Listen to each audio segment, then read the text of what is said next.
drink it up, it's the real you.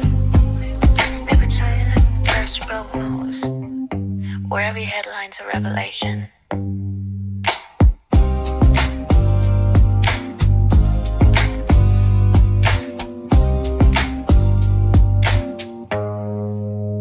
All right, welcome back.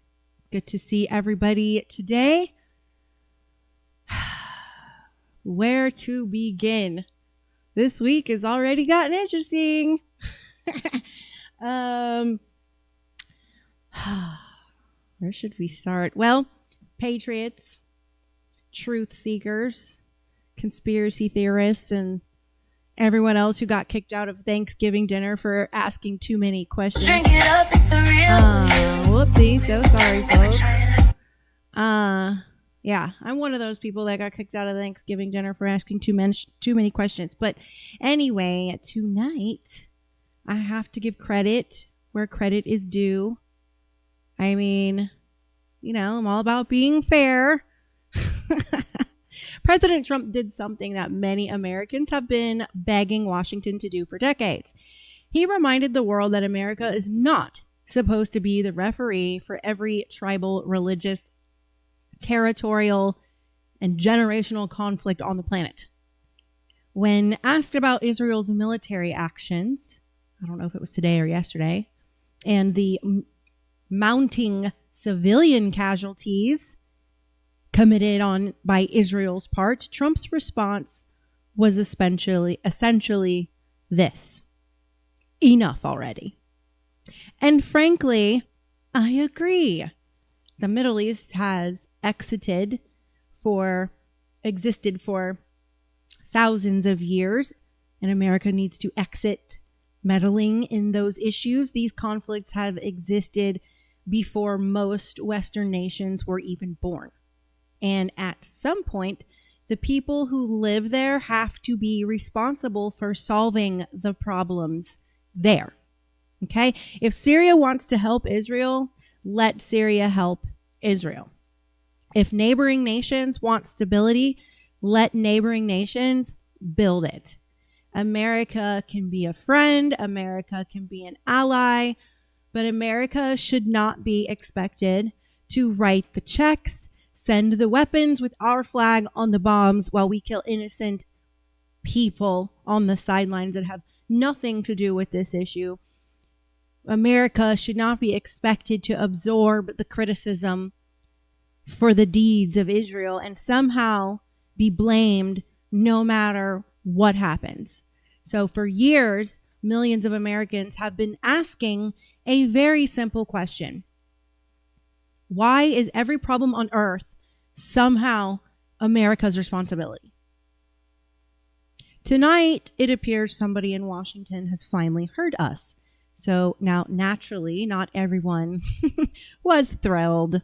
I wonder who was disappointed. I mean, these guys? Could it be these guys? I actually need to change this picture because I need to change it to a Zionist and not a rabbinic Jew, Hasidic Jew, Orthodox Jew. I need to change this to a Zionist. But yeah, I think it's those guys that are not thrilled. But reports coming out of Israel suggest that Prime Minister Bibi, who thought he was America's president, has a very different vision for how events should unfold. And if there's one thing we've learned about geopolitics, it's that allies don't always share the same objective. However, it seems like Israel is still woven into our FBI, who wants to surveil Americans. They want to create a digital footprint for every American, knowing their routines, where they go frequently and regularly, and how much time they spend there. So now we need to take our targets off of Donald Trump and focus them on the three-letter agencies yet again, so that way Donald Trump is not held hostage by Israel any further. So I hope that Donald Trump can keep the momentum going, hold Israel to account, and really mean what he says in terms of his displeasure. But I've realized that some, one nation wants de-escalation and then another one may see an opportunity. And then that's where things start to get interesting. And speaking of interesting, the internet has been buzzing with theories surrounding the death of Charlie Kirk still. And one of those more controversial theories comes from Miss Candace Owens, who has suggested that what happened may not be as straightforward as official narrative claims. Her speculation has centered around the possibility that some form of directed energy technology could have been involved. Now, before everyone starts hyperventilating with angry fact-check articles, let's be clear. Obviously, this is still just a theory. But the reason people are even discussing it is because we've already witnessed this technology that once sounded impossible become reality. Remember when thousands of Hezbollah operatives were reportedly injured through exploding communication device called a pager? Remember that? Remember when people laughed at the idea of cyber warfare, remote sabotage, and other unconventional methods of attack? Well, the modern battlefield doesn't always look like soldiers charging across a field anymore. Sometimes it looks like software. Sometimes it looks like electronics. And sometimes it looks like things that sound like science fiction until they suddenly show up in the headlines. Do I know what happened to Charlie Kirk? No, of course not. I was not there. I don't have access to the people surrounding him, so I can't proceed to pretend that I know or give you facts as to what happened to Charlie Kirk. However, this is something worth exploring because with the level of surveillance that the FBI would like to do on average Americans, using the Patriot Act, of course, as the foundation, and then more and more acts on top of that to allow the spying on regular Americans, it is something that we should be aware of if they have this capability, because since the death of John F. Kennedy and Israel installed their own operatives into our military and into our agencies, in fact, the FBI was started by France, or a Frenchman with dual citizenship, I'll say that. I think it's worth knowing what capabilities they have in harming us, because we see that they are taking away any chance to criticize, and trying to take away our free speech. They're trying to prevent criticism of Israel. You saw how much America fought back at the UFC event over our free speech rights. I mean, clearly the winner screaming out, Michelle Obama is a man, isn't about that being a fact. That is about free speech, right? That is what that is about. And you saw America speak, all right? What the occupation doesn't realize is that Americans are wise to what they're doing, and we are getting closer and closer to want to not figuratively, but literally light that match. People are not okay with having a shadow government deployed upon our government using our presidents as puppets. We're not okay with that, because our blood, sweat, and tears, our work, our money goes into funding this entity. But do I think people should ask questions before accepting every official explanation handed to them? Absolutely. Of course I do. Y'all know me better than that. And I feel that way because history has taught us something very important, and it's that truth usually is always found somewhere between the government's press release and the conspiracy theory that's posted at 3 o'clock in the morning by a guy named Patriot Eagle 1776. So tonight we're going to separate the fact from fiction, headlines from propaganda, and maybe, just maybe, figure out who is really just running the script. So welcome to the show. Let me get into my chat. Great Mike Shark. Yo, hello. What's happening? Nice to meet you. I haven't seen you in here before. Rogue Nina, what's up, beautiful? How are you as well, my dear? Oh my gosh, the cats. I hope nothing fell in the toilet. Annabelle, can you run in there and make sure nothing fell inside the toilet? I have to lock my kitties up, and my animals up while I do the show because we're like crammed into this tiny room. Go ahead. And so I have to like confine them, and because there's so many things that could be knocked over. Okay, thank you. So yes. Hi, Backwater. Good to see you. I hope you're doing well. Let me pop my chat out so that way I can make sure to see everything you guys are saying while this video is playing. Oh, no. Oh, I don't need it. I'm good. All right. And then, hi, Jack. How are you? He says, hi, gorgeous Luna. Thank you so much. Let me make sure my pins are working. Yes, they are. And let's see, there is Nina, Jack. Yep. Okay. And of course, hello to my lurkers in the background. Let me pull up YouTube and get the chat going in there since I'm now simulcasting from there as well. All right. Okay, cool. So let me no, I don't see anything in the chat from YouTube, so I'm gonna go ahead and close YouTube down because it looks like I only got a couple viewers. This is the first time, I think, or second time I'm streaming live from YouTube, but yeah. All right, so I'm gonna show you a couple videos first before we get into the two long videos that I want to show you.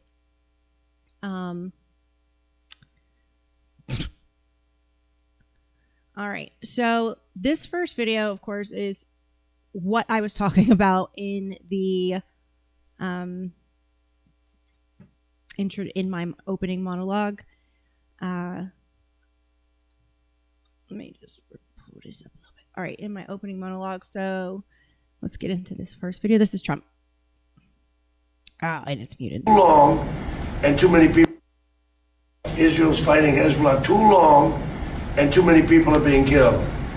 And you don't have to knock down an apartment house every time you're looking for somebody, because there are a lot of people in those apartment houses, and they're not all Hezbollah, that I can tell you. And I suggested to Israel to let Syria take care of Hezbollah. Because to be honest with you, I think they do a better job of doing it. And I didn't like Syria. I didn't like where 2 hours before we're signing the agreement, that there was an attack in Lebanon, in Beirut. It wasn't like in the southern side, and it was in Beirut. I did not like that. I let them know that. I didn't like it, not at all. But I think that Syria, he's pulled that country together amazingly quickly. He's very capable, and he's been very good for me. He's protected everything that I've asked for. He's done, and. Hey, what's up, MC? Good to see you, my dear. Glad that you made it. You made it. And I didn't stream Sunday or Monday, and I was supposed to, but I was dealing with migraine and just drama in my life. So it is what it is. But here we go. If Israel can't do the job without killing everyone else, he'll do the job. Syria will do the job. Israel's fighting Hezbollah too. All right, and. Now, of course, here's BB. אדוני ראש הממשלה. He says, oh, she's so tiny. I can't. Let me see if I can find it on the internet. On the internet. On YouTube, because that is tiny.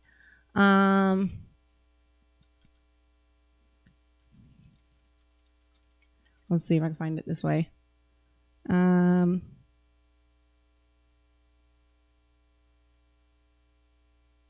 Let's watch this. Let's see.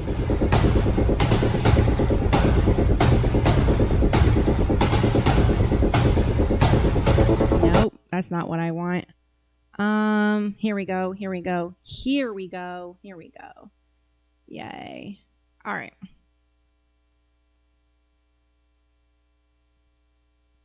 Man, where's the volume? Why is everything not working right now? Supposedly accepted, and then if Hamas rejects your plan, Mr. President, or if they supposedly accept it and then basically do everything to counter it, then Israel will finish the job by itself. This can be done the easy way, or it can be done the hard way, but it will be done. We prefer the easy way, but it has to be done. All these goals must be achieved because we didn't fight this horrible fight, sacrifice the finest of our young men to have Hamas stay in Gaza and threaten us again and again and again with these horrific massacres. If Hamas rejects your plan, Mr. All right, President. so of course that was oh my God, really? This is how it looked the whole time? Well, you heard it. So why is it so off center like that? That's so strange. I don't know. But you heard it. I don't know why it's off center like that. It's probably just the formatting, but at least you heard it. That's the important part. So as I was saying, I posted something on this earlier today, and of course, fucking stupid libtards cannot freaking understand a word of English. And I said, so I was like, thank you, Trump, for listening to our voices. And someone's like, you think Trump's listening to you? And I'm like, first of all, who fucking said he's listening to me? Do you guys have basic fucking English reading skills? No, apparently none of you do, because I saw the 12th grade reading statistics are at an 8th grade comprehension level. So you have to just take these fucking people at face value, because literally it is a waste of time to respond to these people. But I believe Trump listens to me, and I have my reasons for it. And it's because of the circle of association that I'm in. So if I want to believe Trump's listening to me, I'm going to believe it. But I never said that. Never fucking said that. All they know how to do is vile hatred. Just be mean. It's the only thing they know how to do. And then, of course, I posted a video right before all this happened, because I'm getting criticized by MAGA because I don't agree with the war. So I posted a video. Here, I'll just show you what I posted. I shall just show you. And you should see the comments. Let's go to my page. So the FBI arrested.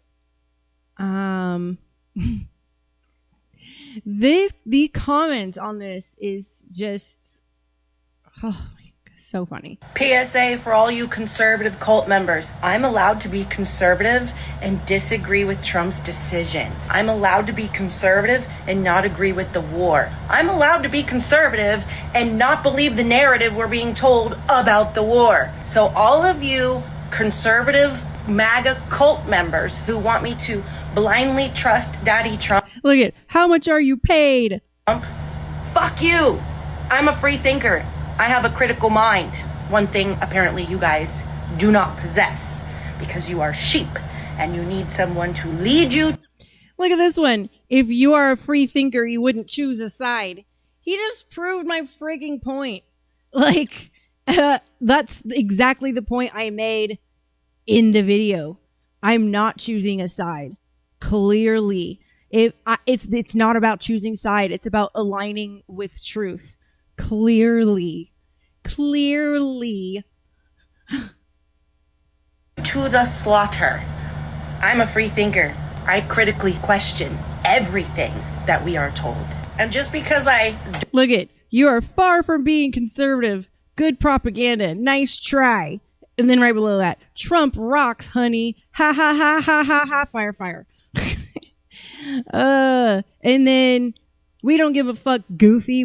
You think we agree with everything he does? Yeah, I do. Don't agree with I'm every talking single about thing. the cult that calls him Daddy Trump. That's what I'm referring to. Hello. Trump does. When I voice those disappointments, it doesn't automatically make me a liberal. You small-brained, primitive human beings. PSA for all you conservative cult members. And of course, they didn't like that, you know. And I've just noticed when I say things like the rage bait videos, oh, do they pay? Ooh, do they pay? Money in the bank. Yes, MC, I remember your name is Mater. I remember. But, you know, online, I call you guys by your screen names. All right, so let's get into the video that I want to show you. All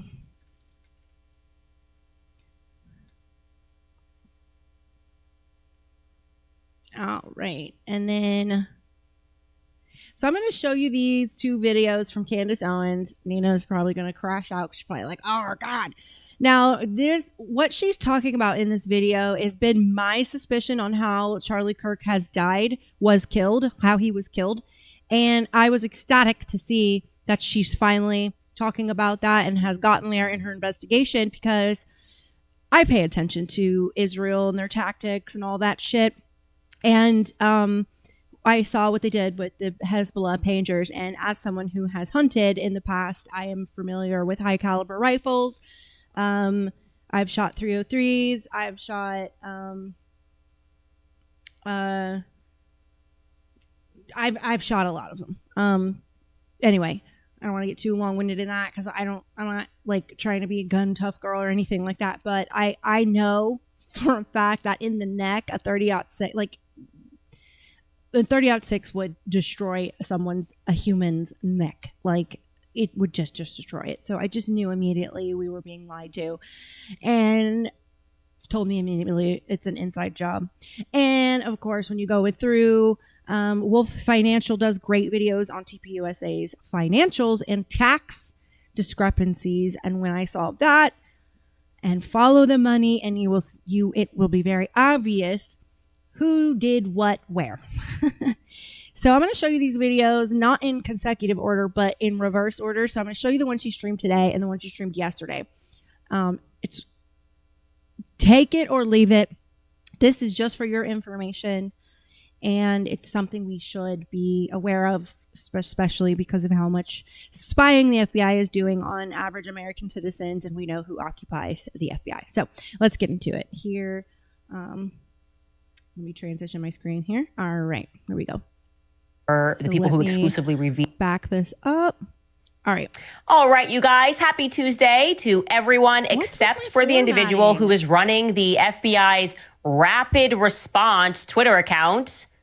I think it's Kash Patel's girlfriend. That's my conspiracy theory of the week. I think she's tip-tapping away. Not that we could be any more humiliated by our nation's so-called Department of Justice, but the public crash out that they had yesterday on X over the manner that I promoted my show yesterday, I didn't know that was their new job. I don't like your tone, is truly something to behold. We're going to go over that. I feel like somewhere in the world, Kim Jong-un is just laughing his head off, right? You could just look around us. The front yard of the White House has been transformed into a UFC arena. Our nation's FBI is monitoring Candace's tweets and admonishing her for clickbait. And Israel is signaling to the world that Trump has no power. 308. That's the other hunting rifle I've shot. Thank you, Backwater. Because I told him the other day, so I'm glad he just reminded me. I was like, what is the fucking other? The 303, the 306, and the 308. So I just know. I mean, like, I just know there's like no fucking way that you're just so beautiful, like, after you get hit in the neck by a 30-06. Like, it's just not happening. So, and I showed you guys the videos of things being shot with 30-06. It's just like, there's no fucking way. So let's just continue. They're going to do whatever they want. Kim Jong-un, I am sure, wakes up every morning, takes his coffee, and just has a laugh, right? That's got to be going on. The United States seems to be being run these days by a car filled with clowns. Anyway, what do we have today? Well, there was a very big response to our episode yesterday. Thank you guys so much. We've been competing with the World Cup, and you guys come back every day. But it was very interesting to realize all of these connections potential connections, I should say, between Butler, Trump's nonchalant approach to investigating Butler, which is like not at all. The Charlie Kirk assassination, potentially the beeper and pagers exploding in Lebanon. So what she does, Nina, every week is she has like a theme for her clothes. And so this week is headband week. And her outfit yesterday was super cute. You'll see it next. But her outfit yesterday was so cute. It had a headband, like a tan headband and a denim like 90s jacket. And she looked adorable. But you know what? I have Afro-Asian hair. So some days you just got to put that shit back in a headband. You know what I'm saying? Because it just be slapping you sometimes. And Syria. So let's build upon that and speak a little bit more about what exactly the theory is regarding Charlie's assassination involving his mic. I think that there's a lot to unpack here. We should think while it is still legal to do so. And I should be clear that after the FBI's crash out yesterday on X regarding my show, I don't know how much longer it's going to be legal for us to do so. And that's why I'm going to show you yesterday's episode. It was, I hope she stays safe because she's getting real close. All right. Okay, so I want to say at the top of the show that there are a lot of people who should be credited for yesterday's episode. It was Corey Comparator's friend who refused to let the circumstances go regarding the Butler assassination. He's actually the one that reached out to me and put together various pieces and leads for me to chase down. His name is Don Porter. So I do want to shout out Don Porter at the top of the show. I thought he wanted me to keep him anonymous, and he was perfectly fine with me sharing that information. And I do want to say to you, Don Porter, it is absolutely heroic what you have done and what you are doing to keep the story of Corey Comparator alive. That's all we can do to honor people that we care about, is to not allow Fed slop to be served universally. Now, I had mentioned to all of you the conspiracy theory, right?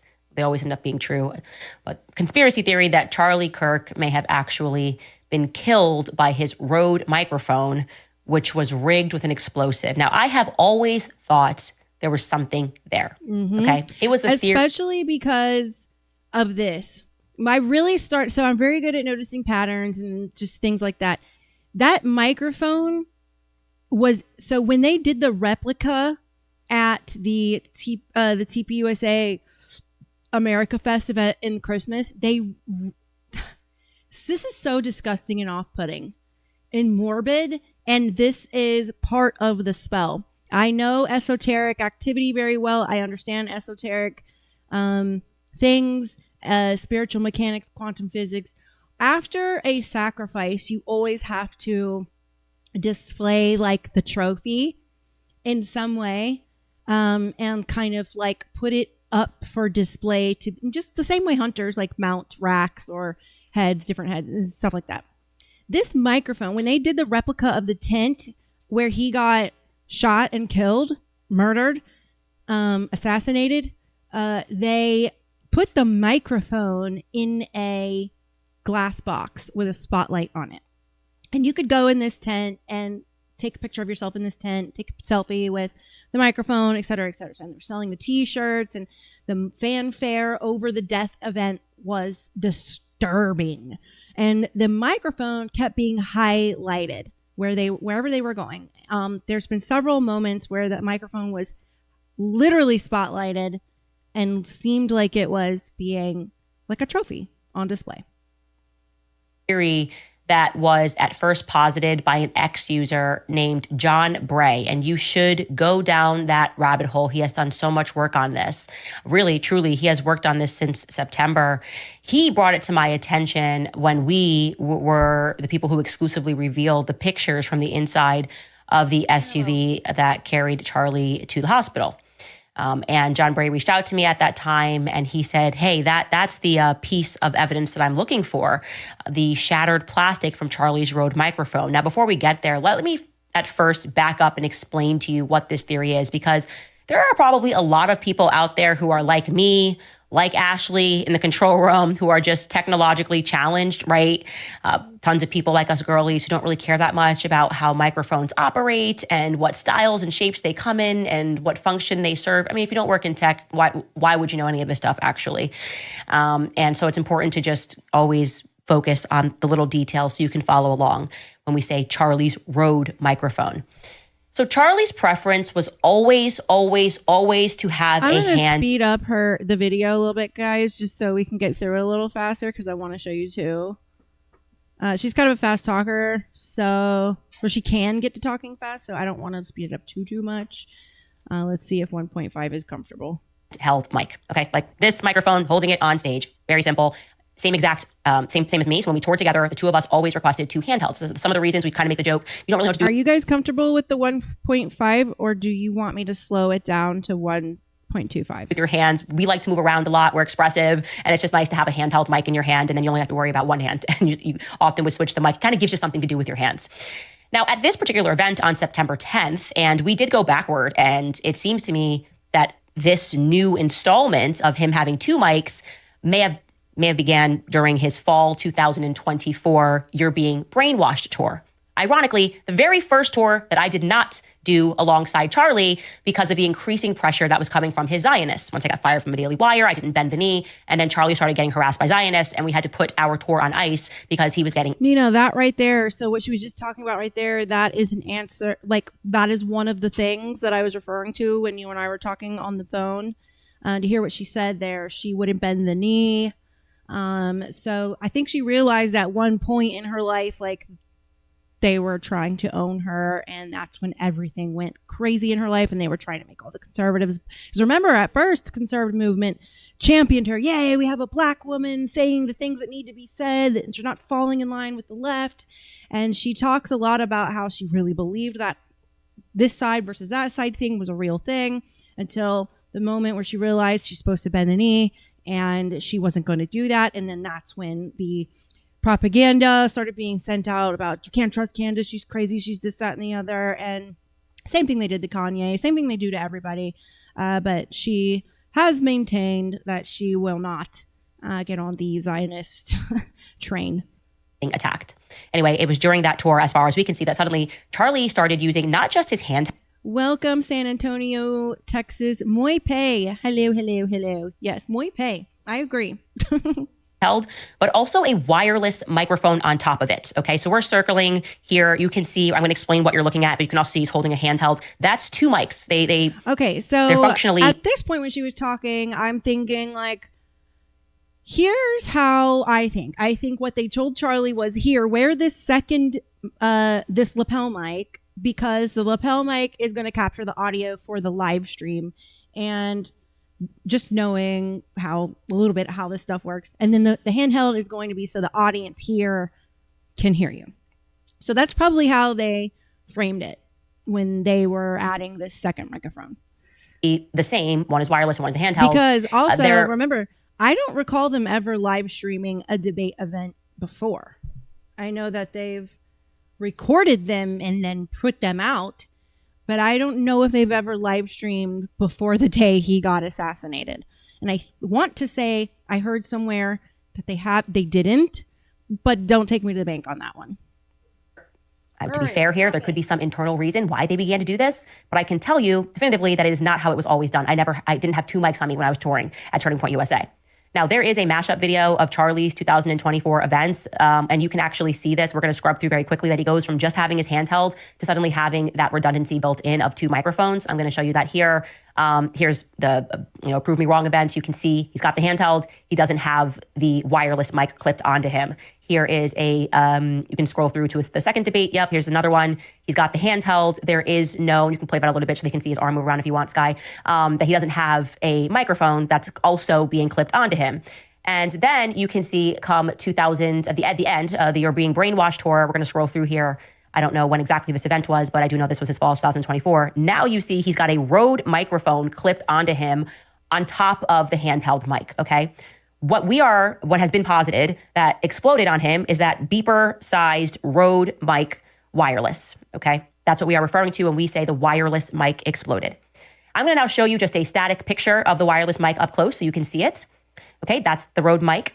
And more crucially, there's a clip, a magnetic clip that is used to hold it. So that's the clip. And you can see in translucent here is the microphone. That clip is what you see on the outside of Charlie at the September event. That's a magnetic clip. It stays on Charlie the entire time. It never falls off of Charlie. Apparently, it holds like an incredible amount of weight. So the actual microphone, the Rode mic, is on the inside. So that's something new as well. So they got the microphone, that's the magnetic clip on the back, and on the inside of that is going to be his Rode microphone. Assuming he was using Rode, I think it's Rode that he's using, but that's going to be that Rode wireless mic on the inside. I know that's a lot of explaining, but I feel like it really helps people who aren't into tech like me. It's also important to understand how, because if we're talking about an explosive, we talked about that yesterday, and people lost their fingers and they had shrapnel on their face.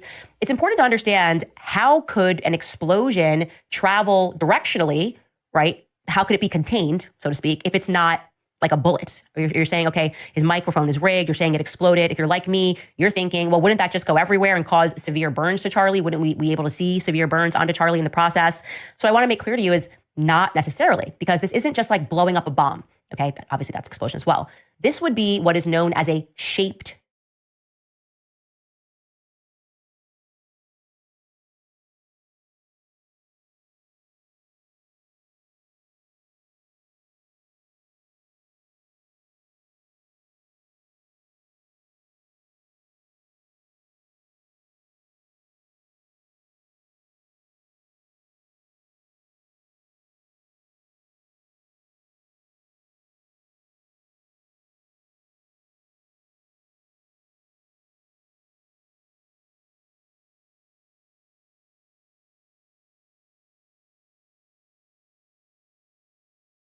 Oh my God, I'm muted. Okay, so what I was saying was there were burn marks on Charlie's hands.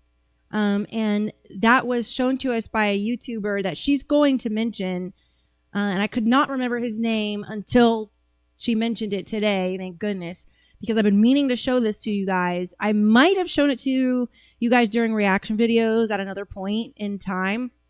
But when she mentions this guy's name, I'm going to take note of it so that way I can show you the burn marks. Now, this guy's been investigating what type of weapon it really truly was that killed Charlie Kirk, and it's pretty compelling, I have to say, what I saw. So as soon as she mentions his name, I will go and show you guys the burn marks that were observed on Charlie. But before we do that, we need to bring you a message from Trinova Health.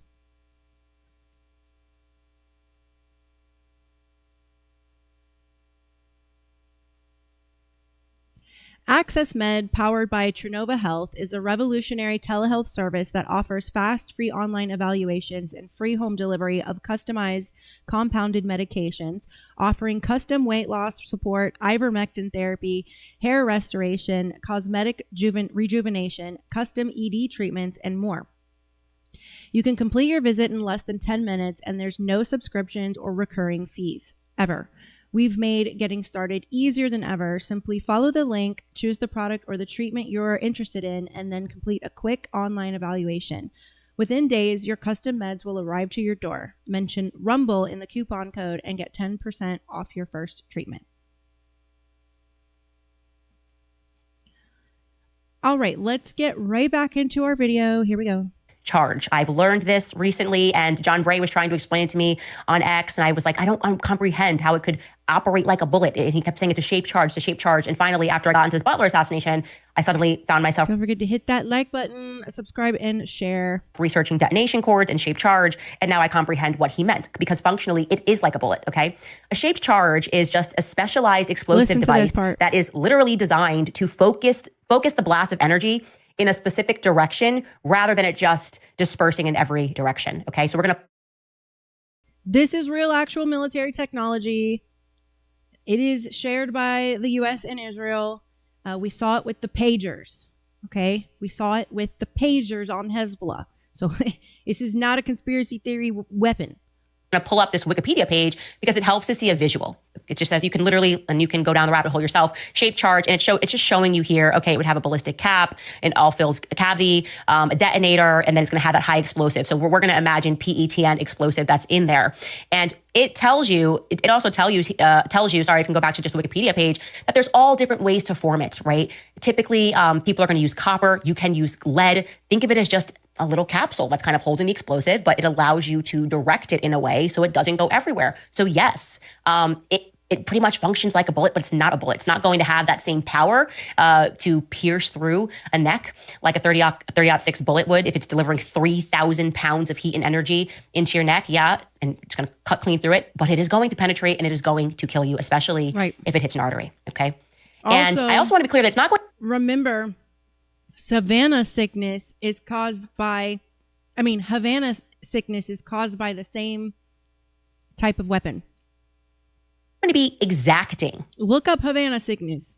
So they can get that shape charged in there. They can get it directionally to go one way, but they're not going to be so precise to go, I want it to hit his artery and his neck. And frankly, when I think through it, and this is just totally me speaking in my opinion, I don't think they wanted it to hit his neck. I think that is what went. Right, because it screwed up their whole plan with telling you a 30-06 shot him. So, but they had to go with that narrative. Wrong.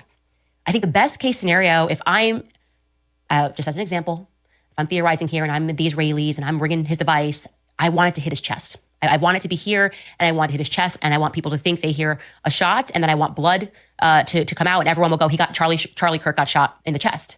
And the reason is because it gives you more wiggle room, right? If Charlie had been shot in the chest and they came out and said, oh, it was a miracle or it didn't go through, there's so much more happening here that you could go, okay, maybe a 30-06 didn't go through. If it shot Charlie in his chest, maybe it went sideways. Bullets can do weird things. The neck, as Alex Jones said, that's like chicken bones. That's right. You can't just do that. You can't just be out here telling us that, no, this was a miracle and he ate salad and he always got extra carrots. And like, that's the reason why his neck, he wasn't decapitated like everyone else would have been.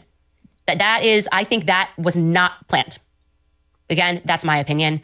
And I'm going to stick to it until I see further evidence. And what I can say, and what I can state rather unequivocally, is that there is now more evidentiary support that Charlie may have been killed by a rigged explosive device that was on him than there is that Tyler Robinson shot him from a rooftop, committed his first assassination, and all he got was a grainy staircase photo. Okay, that's not tracking.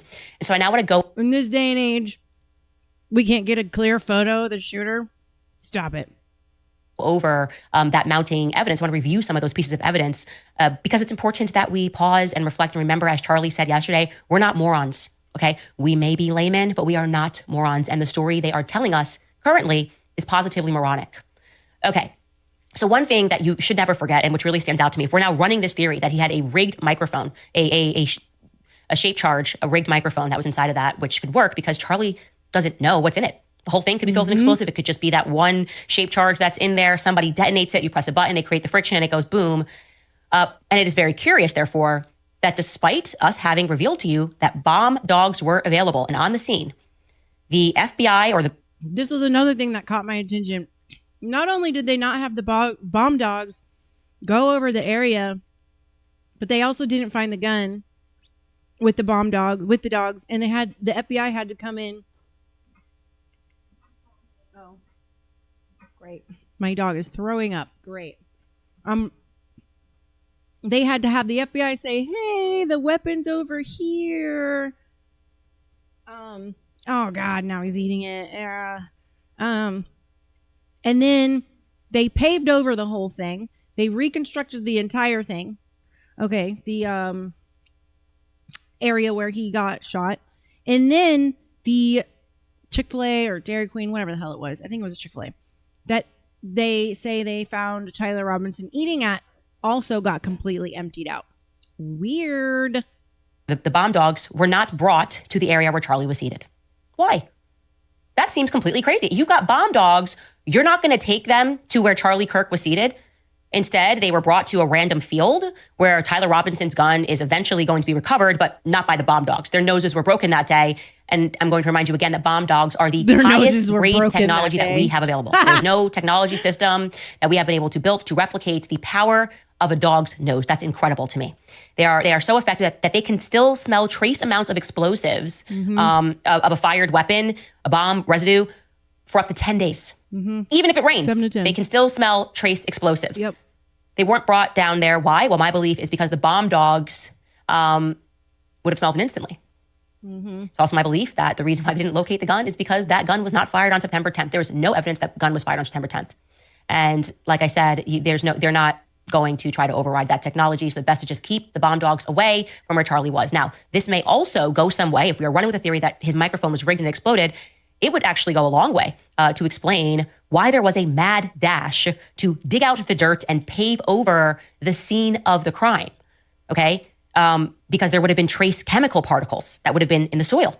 And there's no way you're going to get rid of that, right? Trace outside of just completely repaving it over and having no access to those trace chemical particles at all. And so I want to show you this clip that went absolutely viral while I was in Russia. The contractor that was unexpectedly brought in to help pave over that scene. There you go. Called over on the weekend. Charlie gets shot on a Wednesday. They want this crime scene paved over on a Sunday. And he's going to explain who he was told made that call. Take a listen. I get a call and I don't answer my phones on Sunday. They left a message and the gentleman said, hey, this is kind of weird. He's not and on he was her kind of show. him and This is a Han different on the show. phone. This was 5 days later then? Yes, You said it was on this Sunday? Okay. Yeah, on Sunday. And he sasays, we've got to pay for emergency. So I texted the guy. I said, look, I don't work on Sundays. My guys don't work on Sundays. I'm happy to call you on Monday. What's a paver emergency? So he sends me pictures What's a paver of emergency? right where Charlie was His whole life. And he's never been called on a paver emergency. murdered. And he says, we need to put pavers in this place. So I called him and the guy seemed like a Paved over on a Sunday, and he's going to explain who he was told folks. made that call. Take a listen. Sorry, folks. I get a call Sorry. and I don't answer my phones on Sunday. They left a message and the gentleman said, hey, this is kind of weird. And he was kind of him and Han on the phone. This was 5 days later then? Yes, You said it was on this Sunday? Okay. Yeah, on Sunday. And he says, we've got to pay for emergency. So I texted the guy. I said, look, I don't work on Sundays. My guys don't work on Sundays. I'm happy to call you on Monday. What's a paver emergency? So he sends me pictures of right where Charlie was murdered. And he says, we need to put pavers in this place. So I called him and the guy seemed like a genuine good dude. He says, look, we don't have a whole lot of answers. We're told by, people above us that we've got to put pavers in, today and tomorrow. It needs to be in by Monday. And we've never done pavers. We've never installed them. And we want to make sure we do it right. He says, would you come help? I said, 100%. So I went and got my trailer. I started calling my guys and none of my guys answered. And so I started calling my other guys, my brothers. And then I called another, so I put together this ragtag team, of guys that we showed up on that Sunday, within an hour and a half of when they called us. Put together with our a trailer. ragtag team. It's so weird. So it wasn't an official company. Like what? It's just weird. And we met with a couple of dudes. I was telling you there wasn't a whole lot of information. There was two guys that were kind of in charge. One of the guys was in charge of a state-owned facility in American Fork. And the other guy was a maintenance groundskeeper on a facility in Provo. And these are the two guys I'm corresponding with. The first guy, the second guy that I hadn't talked to on the phone basically said, hey, look, we're not talking to anybody. We're not saying anything to the media. He says this is above our pay grade. The FBI and the state, the governor and the FBI, that's what they told me. The governor and the FBI said they want this done by Monday and we need to get it done. We're not asking questions. We're not talking to the media. And so I said, okay.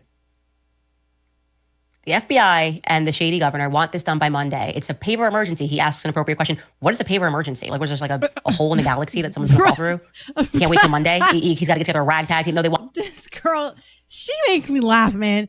She's like, what, is someone going to fall through the universe or something? What does she say? A hole? Fall through a hole? want this done. It's coming from higher up. This has to happen. Yeah, that's shady.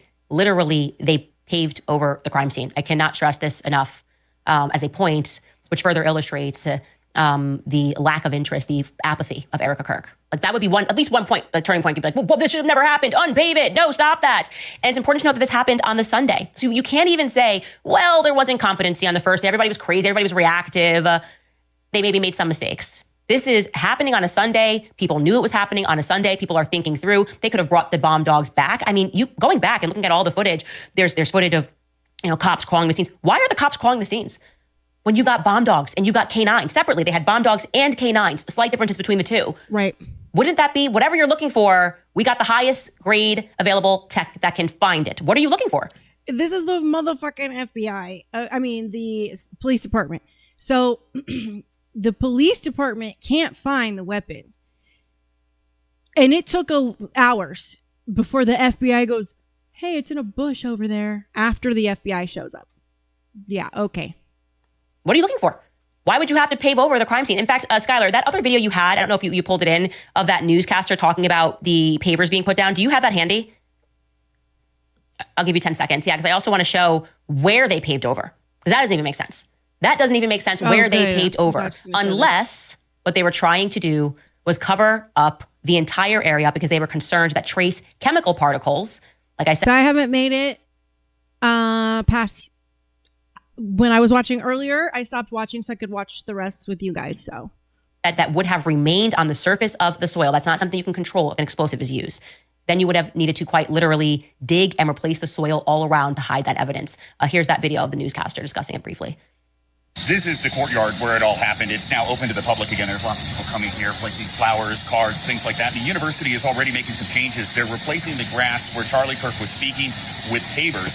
And there are several petitions online asking the school to make this into a permanent memorial for Charlie Kirk. Just unbelievable. As another point, obviously, beyond, I can't even believe they're actually trying this. As I review this, it's just crazy that they think we're this stupid. If they hate us. I feel like the federal government hates us, that they're trying this. They're trying to say it's fine that we paved over the crime scene. And on top of that, we have, of course, the 30-06 bullet, which would have nearly decapitated Charlie. Delete all of your friends who are telling you otherwise. Okay, just don't speak to them. Don't listen to them. Any commentator was trying to tell you, oh, there wasn't one circumstance where this. People sent me photos of when they had a hunting mistake. They were in the hospital. It was a 30-06, ricocheted off of a tree or ricocheted off of something and hit them, and they lost their legs. Ricocheted, okay? Not even the full impact of a 30-06 bullet. The amount of people who emailed me to stress the point that this is just a lie. Not that it was needed. We knew this right off the top. But it would have decapitated Charlie, effectively. Everybody knows this. And it was the news that we brought forward here that I saw the back footage, which, in my opinion, the footage behind Charlie's head was never meant to see the light of day. In fact, it is now very compelling to me that Terrell says he spoke to Erica about... You can see Terrell Farnsworth grab the video right after Charlie gets shot. And it was one of those moments where I was like, weird. About that footage. That's very strange for her to have cared to speak to Terrell about that footage at all in those early days. And then that's nearly confirmed because in that early Zoom video where Erica is laughing at the emojis 6 days after the assissassination, if you didn't note, Terrell is standing in the back. So she's in the Charlie Kirk building at Turning Point USA, right, and Terrell is there. And why did they need to have an early conversation right after her husband died about the footage behind his head? And what that footage reveals is that the bullet, not only did it not pierce through, right? That's critical, of course. Yes, there but was it didn't no even wound cause in the the blood back to spatter backwards. Yep. I have confirmed that Charlie, outside of that front-facing wound, was in very good condition, meaning the bullet, or the projectile, that's what I'm going to say going forward, did not even cause significant damage to his neck outside of that entry point and the artery that it hit, which, as we know, caused profusive bleeding. And you will note that in the video that we revealed to you yesterday, the YouTuber that's just testing out explosives is clear that he didn't expect the explosives to be able to pierce through the bullet glass like a laser, that it did leave a diameter akin to a 30-06 bullet. The difference is that a 30-06 bullet would be carrying enough kinetic energy to go through most bulletproof glass systems. And that's exactly what Backwater was saying earlier in this comment. He said, to put that in perspective, a 30-06 has enough energy for a deer, hog, black bear, elk, moose, and has been used by the military forces and hunters for over a century. So this kinetic energy is used on large game, big boys, hefty animals that weigh hundreds of pounds. By the way, 30-06 is enough to cut through. From what my research was telling me online, but I want to replay that video regarding the 20 grams of PETN explosive. Take a listen. 20 gram booster, PETN charge. We're going to use it against the transaction window to see what the results are.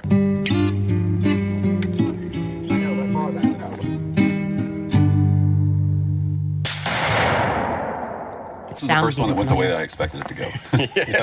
I didn't expect a half pounder to make a make like a laser beam through the guy's head. It's about the same as a gunshot. This is NIJ4 rated glass. Yeah, from a 30-06. It's about the same foot diameter. By the way, even that sound is familiar. There's almost like a secondary sound, and people that thought that they heard two shots, so to speak. Like obviously, his is that secondary sound is hitting glass, so it's not going to sound the same. If people who are audio specialists can sort of go in and do these sorts of things, but that sound even sounds familiar to me. Yeah, because you do hear the there's I know what she's talking about because living in the mountains, I could always tell when someone was shooting big game because you hear this, and then in the mountains you can hear it echo a couple more times, but there is like this sound, so like a double, I think it's I'm not sure. I'm not going to even try to break it down, but I know what she's referring to. I also want to reinforce that last point. A 30-06 can cut through most bulletproof glass, but a PETN explosive at 20 grams or something akin to 20 grams does not have that capability, despite it's leaving a similar diameter.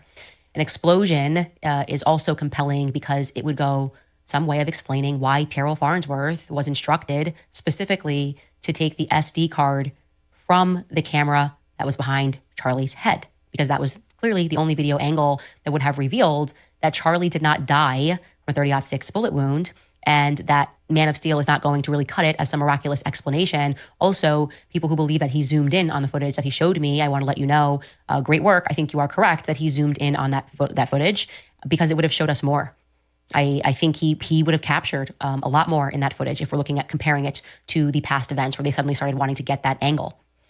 Then, and this is probably the most compelling piece of evidence in the explosive theory, is what I alluded to earlier, that when John Bray contacted me as he was working on this for a very long time, he said that my video was the missing piece to his theory, that he was looking for what would have been shards of the ABS plastic that is used on the road mic. So that's made out of like a hard type of plastic, and that would have shattered in a million pieces. And sure enough, unbeknownst to me, when I got these photos, I just thought in my head of the car, in my mind, I was like, oh, it looks like glass. What is that? Like somebody's sunglasses? What is that? I did not recognize. I didn't realize that he had this entire theory. And what's strange, which needs reminding, is the speed at which the feds got rid of the car. They had it towed, cleaned, towed again, and resold, or put up to be resold. That is unimaginable. Unimaginable that any well-meaning police force would move to do that unless they were trying to get rid of evidence. Doesn't make sense. That should be one of the biggest pieces of evidence as a part that is a part of this court hearing.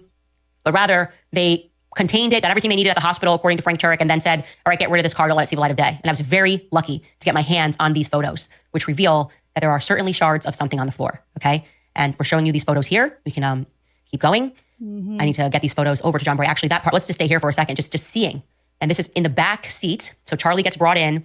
We're not talking about the driver's seat. We're talking about the middle, I guess you could say the middle captain chairs behind the driver's seat. Just behind the driver's seat is where Charlie's body was pulled in, okay? In that captain chair. So you imagine they're pulling his body this way, and there's going to be inside, if there was something that exploded, if this theory holds, there's just going to be a ton of glass that they're trying to contain on him until they get into the car. And while they're in the car, they're going to get that glass off of him. Whether it's because they're trying to assist it, that glass is going to fall. That's not going to be contained, right? And so you're seeing that just behind that captain chair, that second row.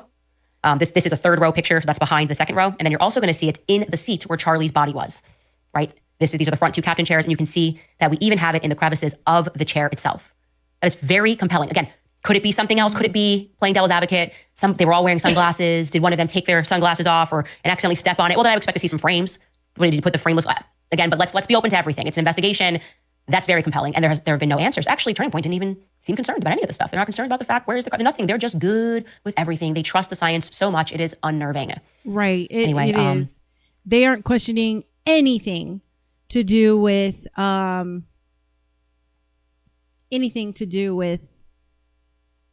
his murder. They're just lapping it up. This is where we're at on this. I think also in general, why I'm compelled by this is because it is very Israel coded. This entire assassination has been Israel coded from the very beginning. Nobody was looking at Israel, and Bibi Netanyahu comes out and says they didn't do it. Then there was that weird lie about the Hampton summit. They were panicking about that, freaking out. Again, unnecessary lies. They could have just been like, yeah, Charlie was changing his mind. Israel, yeah, we regret it. We were all like kind of conflicting about it, and we said some things I regret. I mean, they lied through their teeth until I dropped the receipts. Right. What was the response from Turning Point? Right. To be angry and to suggest that it came from Joe Kent. That Joe Kent sent me the messages and I published. They also, Turning Point just came out this week and said that video that they dropped to prove that Charlie said that he appointed his wife Erica as CEO, when the internet did the internet thing and confirmed it was an AI video, they came out and said, "Oh, we were just trolling you guys." What the fuck kind of evil shit is that? So you're gaslighting the public. You are trying to lie to us, and then your only explanation is you were trolling. Okay. What's up, Froggy? Welcome. Publish them. Why would anybody be angry about the truth getting out, full stop? Why were you hearing it on my show and not from his wife? She's got time to giggle about emojis and get back to work and say Charlie's in the office and he's in heaven just dancing like work. You want to feel close to Charlie, come to work. Go back and watch that Zoom call. It just gets more disturbing the more you listen to it. You know, Charlie's here at the office, she says. He's dancing in heaven about the idea of you working. If you're at home and you're crying about him, that's not where he is. Bring your butt into the office and he's with us all. Work. Turning point 2.0. Work. No interest. If I had that at my disposal to have all of these departments working and I'm the new lead, we're going to be working around the clock on the Charlie Kirk assassination until we solve it, until I have the name of every single person that was in the audience. Every single person. Their home address, what they do for a living, who their parents are, who their grandparents are. I want to know what their grandparents are. Doing a better job investigating if I'm the wife, Charlie's death than the FBI themselves. Like, this is... And why did the FBI take over? It should have been Utah doing it the whole way. Why did the FBI take over the investigation? That's odd. And I watched that, and there are this many holes. And you know, when they give somebody a holiday, you know it was an inside job. So there's that. Very wise. Do you believe it? Yes. Do you believe Tyler Robinson acted alone? Yes, I do. That's what she said. I do. Why, yes, I Erica? Do. When I asked her why, it was... I'll get my lawyer on the phone. When she had her meeting. She said. And when her lawyer came on the phone, I said, do you have more evidence than the public has? I assume you do. He said no. Why is she so passionate? Why hasn't she fired anybody? Why haven't you fired Terrell just for... She did answer Barry Weiss with a definitive, yes, I do. And then she said, because I've seen the evidence. That's what she said with Barry Weiss. Recording himself. How about that? That's a good reason to report. I can just be like, you're fired for being a scumbag. That's why you're fired. I don't want to see your face ever again. That's what I would do. I'd just start firing people because I don't want to see their face anymore. And your quote would have to go, Blake, don't want to see it. Do not want to see it. Get out of my face. None of you called 911. None of you. I expect a call from all of you. Every single one of you should have called. That is where the redundancy should have been built. Not on the microphone. On everybody calling 911 or trying to get through 911. But that's not what happened. Like I said, this theory is now one that ought to be thoroughly vetted. By contrast, by the way, what is our evidence that Tyler Robinson committed this crime? Mm-hmm. Physical evidence, we got nothing. I mean, we have a gun, which they have not even been able to prove was even fired on that day. Right. We know Tyler Robinson owned this gun. They said the ballistics are inconclusive. And there were 5 male fingerprints on that gun. 5 male DNA sequences found on that gun. 5. Gun, just like my family owns guns. We know that the gun has his prints on it because it's his gun, but they keep conveniently not wanting to remind you that there are 5 other sets of prints on the gun. They don't want to explain to us why the bomb dogs just couldn't locate that in a field, why their nose tech was broken that day. Right. They don't want to explain to us why the police didn't perform a basic GSR test, a gunshot residue test, to see if he fired a gun. Where's the physical evidence? Well, we have an alleged text message confession. This boy was a genius, but as soon as he got done and bought himself a steak down in Panguitch, he was like, let me just write this whole narrative out and then just be like, oh, make sure you delete this after. Oh, but he also wrote a note because and put it under his keyboard too. I don't know why he just send it. If he was already going to send text, why not just send a text and say, look under your keyboard? Why? Right. You're already going to text the whole thing. Just text all day. There's no reason to go backward. Right. We also have an alleged Discord confession, a shifting Discord confession. We have some grainy staircase photos, not identifiable at all. I can't even confidently state that there's a white guy coming up those steps because he's Hispanic. I couldn't tell you. We have nothing whatsoever that is concrete that is linking Tyler Robinson to this crime. We just have a lot of Zionist tears and insistence. And we have the victim's wife insisting that that's enough. Case closed. They got their guy. And who doesn't believe a grieving widow? We have people reminding us that we are demonic for having questions about why they would pave over a crime scene so expeditiously. I mean, objectively speaking, the actions of the Turning Point USA team look infinitely more suspicious to me than Tyler Robinson's. Yes. I'm just going to put that out there. Yes. The way they're behaving, the people they're attacking, the anger, the frustration, the stress that's in their faces that can only overtake you when you have a secret. Because let me tell you, at Memorial, they were glowing. They were glowing different at Memorial, right? They were. They acted like that Memorial was a fucking UFC event. Like it was a sports event, like it was a concert. Everybody was decked out. And it was just... It had the drippings of a state assassination all over it. Alex Clark had a hat on, like she was going to watch polo. Right. They all just looked like healthier, renewed, refreshed. I told you they went to Charlie's favorite restaurant after and were giggling, having the best night ever. Now they look different. Now, I'll say this. When my cousin died and we did his funeral, he said explicitly to me, I don't want y'all to be crying. I want y'all to be partying, play music, have some beer, some mead, some wine, and set my ship ablaze and have a party. And that's what we did because that's what he wanted. Now, most people are pretty somber when they lose someone close, especially their general, their leader in the fight. So that's the point she's making. It's the optics. Now people are asking a lot of questions and suddenly they look a little stressed out. Right. Lies do that too. Lies are corrupting. Right. Terrell taking down his cameras after reporting himself. Nothing, Erica. Not a promote. You want that guy around you in general? Do you want to be friends with him? Forget hiring him. Like I wouldn't want to see his face after that. Why'd you record yourself? Why didn't you help my husband? Mikey walking away, not running, but walking. Apparently he didn't think there was going to be any more shots. And he called his wife, despite us at first being lied to and told repeatedly that he phoned Erica. Remember, they said Charlie trained him. Anything ever happened, you immediately call Erica, and that's what he went to go do. But actually, that wasn't true. He went to call his wife, and he didn't call 911. And Blake Neff didn't call 911. He called his mother, and neither of them, even when they hung up with their wife and their mother, called 911. All right, we have to take a pause here while I bring you a message from U.S. Patriot Firearms.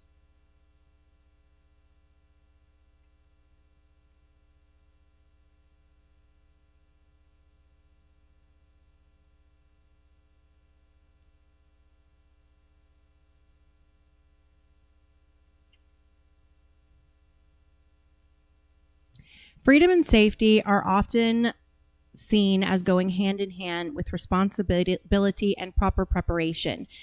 Being a responsible gun owner involves a commitment to being well-trained, knowledgeable, and equipped with reliable safety gear. Protecting a household requires more than just equipment. It requires a focus on safety protocols, secure storage, and a deep understanding of local regulations. Professional training is a cornerstone of safe ownership. Comprehensive resources and expert-led courses help individuals develop the necessary skills to handle equipment safely and effectively. Whether the focus is on home defense or personal safety, personalized education tailored to specific needs ensures that gun safety standards are met. Joining a community that values ongoing education and rigorous safety practice is a proactive step towards responsible citizenship. Yeah, I have got to put my glasses on. that was terrible. All right, here we go. They just assumed the security had it or something, but maybe just to report an active shooter. Even if you thought the security took care of Charlie, wouldn't you report an active shooter? No? Everybody's good. Everyone was just good. I don't know. They had confidence there that I can't explain. It's inexplicable. Then there's Frank Turek. I got to tell you, while I was in Russia, there was a crack in his narrative. Now, to his credit, I think he's been the best at presenting an alibi and sticking to it. What he was doing, his story, as dumb as it sounds, was that he was on the phone FaceTiming his 35-year-old son. That's why he's holding his phone when the shot goes off, because for some reason, in broad daylight on a Wednesday afternoon in September, a grown adult 35-year-old military man was like, ooh, daddy, can you FaceTime me so I can watch Charlie Kirk answer questions from college kids? Like, he's never done that before. It's not all over the internet. But this seems like a really special event. Please FaceTime me. I can try to get off for my lunch break to watch this. I'd like to experience it through a phone, hear people screaming in the middle of my workday. Like I said, especially because they were live streaming it. Dumb as it sounds, at the very least, he stuck to that. He then told people when the shot happened and they ran to the car, his family just stayed on FaceTime the entire time, all through the hospital. And he didn't realize that he had left them on FaceTime until he left the hospital and got to the hotel long after Charlie had passed. That's when he realized, oh my gosh, this call is still running. Well, Pastor Jack Hibbs accidentally kind of disrupted that narrative recently when he sat down with Frank Turek and was recapping the events of that day. And I want you to just take a look at how visibly uncomfortable Frank is. Like, his face is like not happy. Take a listen. I'm trying to remember the sequence of things. I either got the first call from you or from Mikey. It was one or the other. It was very, very close. I do believe you were the first one. That was after we got to the hospital. Okay, then I got the first call from Mikey. Because I was in the emergency room after we got Charlie there. I called you. I remember what you were saying. Yeah. Oops. How'd you do that, Frank? Because here's you telling Megyn Kelly that your phone was on FaceTime the entire time with your kids. Take a listen. I know you had your phone on, and your son was hearing all of this too. So I mean, he must have been traumatized just listening to it all. Yeah, it was my son and daughter-in-law. I mean, he's 35 years old, and I was FaceTiming them because they love Charlie. And at first, I was FaceTiming my wife, and then I said, let me call Spencer. And so I started FaceTiming him. During the event? During the event, yeah, both during the event. And then when the shot rang out, I just, as I say, started heading toward the car, and I just put the phone in my back pocket. I didn't turn it off. I just, instinctively. Uh-oh. And by the time I got to the hotel, I pulled it out. They were still there. So they heard the whole thing. So he's implying that they were on FaceTime even while he went to the hospital. So now she's asking, well, how did you make both those calls? How did you hang up? Did you put him on hold? So that's what she wants to know. Maybe there's a way it makes sense. I don't know. I'm trying so hard. We could, I guess, see the hospital footage, but the feds grabbed that for some odd reason. When Kash Patel got on the scene, he instructed the feds to take that footage. I mean, everything they've done has been so strange from beginning to end.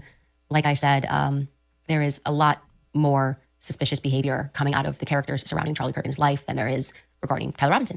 I would love to believe that Tyler Robinson did this. I just would like one piece of evidence that's compelling. One piece. Right. Other than the confession that isn't that compelling, because even a person that's carrying a gram of pot wouldn't write all of that down in a text message. Least of all, an individual who purportedly has an unbelievably high IQ and graduated with above a 4.0 from high school. It's not a convincing story. Nothing they have said or done has been convincing. What I will say is that for those of you who know about explosives, you should spend some time and you should start making videos, and we should start looking more into the theory that Charlie Kirk's pager, or rather Rode microphone, may have been inoperable and may have simply been a weapon, because Turning Point told the story that they were live streaming that event.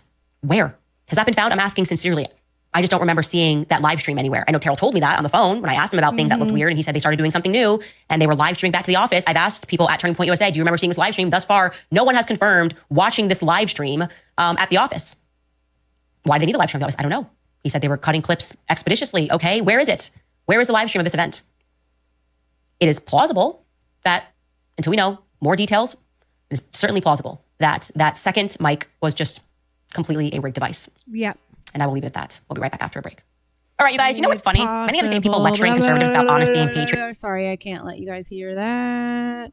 So, all right, let's get to the FBI crashes out. Document from 1963 onward about JFK. That's gonna take some time. You can imagine that's the reason why they took CandaceOwens.com.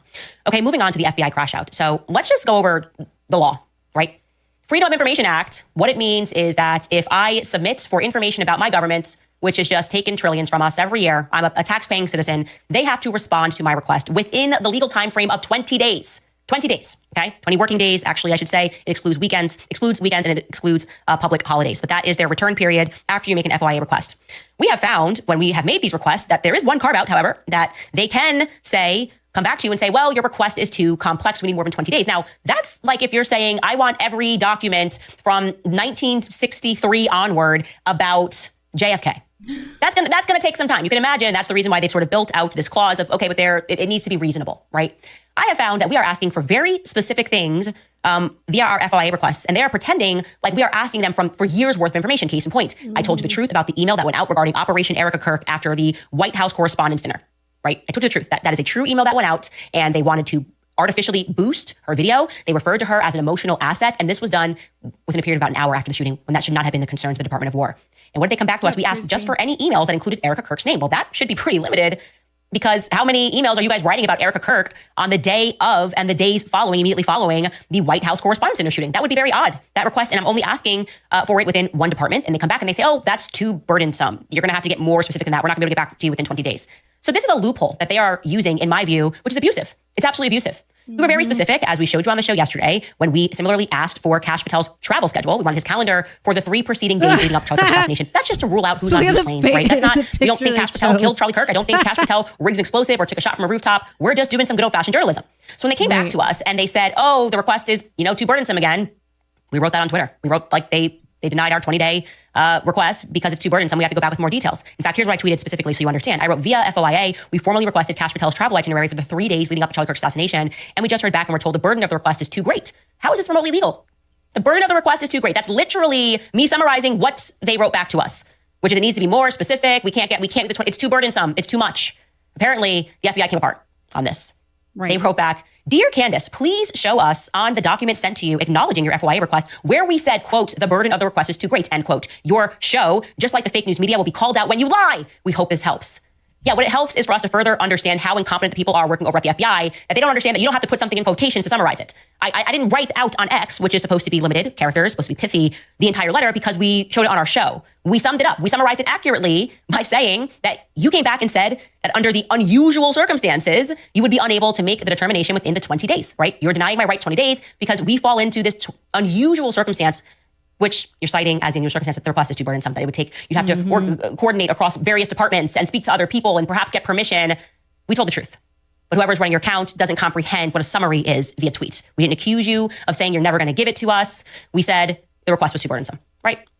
Anyway, I then explained that to them, to the intern running this X account. You will note that we did not put your response in quotation marks.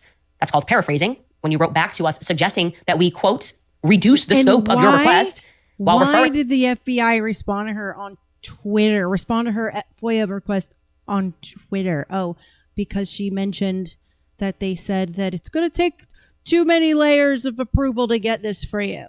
Okay. To our request for a mere 3-day itinerary as substantive, which is what they did, we appropriately paraphrased that for our ex-followers that the request was too burdensome.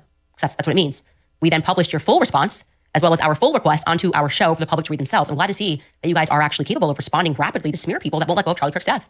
Do you mind utilizing a similar speed to get Tyler Robinson's defense team the documents that they've been requesting, which have mysteriously been in your possession since September? Thanks in advance, Chief. They came back at me again. Genuinely, they sent about 5 tweets at us yesterday. And then they said, when you tell your audience that you were quote unquote denied, that would be a lie for clickbait. This is the Federal Bureau of Investigations, you guys. This is not Laura Loomer, okay? And what they're referring to is us just posting a link to the show, which we just do bullets and say, here's the 3 things we're talking about. We FOIA Cash Patel's travel itinerary and get denied. Eric Kirk cries again. A mysterious 2022 death and its surprising link to Butler. Just like very quick, and here's the link so you can hear more details. They said that's clickbait. And apparently this is an FBI concern because they don't like the word denied, even though our 20 days is being denied. You're denying that, citing unusual circumstances. That is under the law. 20 days is when you're supposed to get back to me, and you're denying that. And we showed the full context properly in the link that is not showed here of the full episode. So what do we have here?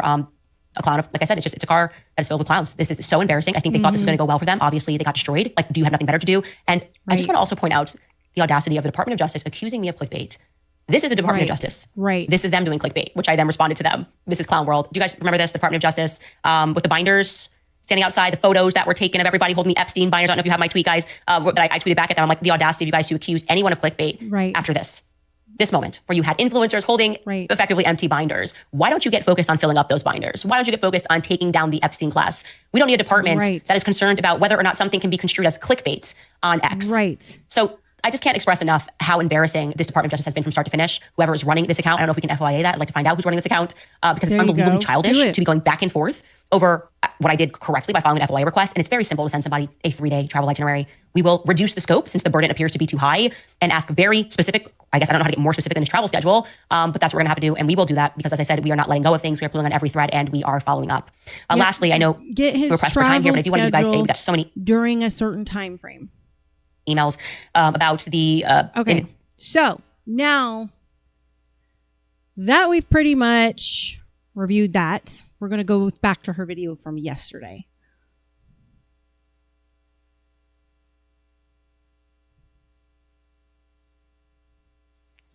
All right, you guys, happy Monday. I hope you had a good weekend. I expect that you're going to have a good Monday because boy, oh boy, do I have a story for you. Because who would have known that bringing up Butler would open such an interesting line of inquiry? I mean, I was contacted immediately by people who knew the real victim of that evening, and it wasn't Donald J. Trump. It was actually a firefighter named Corey Comparator. A story which features an actual widow who I am told still has some lingering questions about what took place on that fateful evening. Speaking of widows, Erica cried again on camera over the weekend, and it was deemed my fault again and again and again every time. But you know what? After my memory resurfaced regarding her summertime anti-Israel stance, I cannot really be all that bothered with the Department of War's emotional asset. In fact, I'm rather peeved. Lastly, we FOIA'd Kash Patel's travel schedule for the days leading up to Charlie Kirk's assassination. I'll tell you why. What you should know at the top of the show is that the response we got only deepens my knack for questions as to why on earth this administration is referring to themselves as the most transparent administration ever. LOL. Nope. Welcome back to Candace.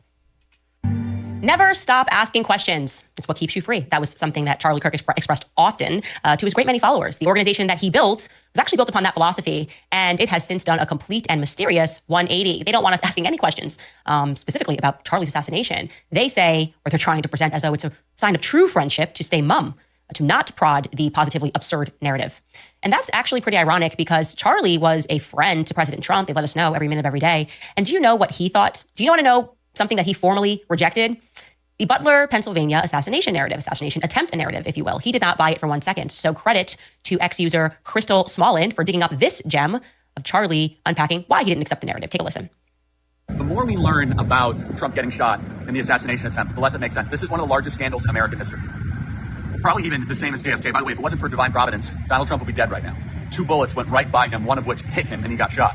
We now know that the shooter was identified by Secret Service 3 hours beforehand, that there was a roof, unattended, 120 yards away from Trump.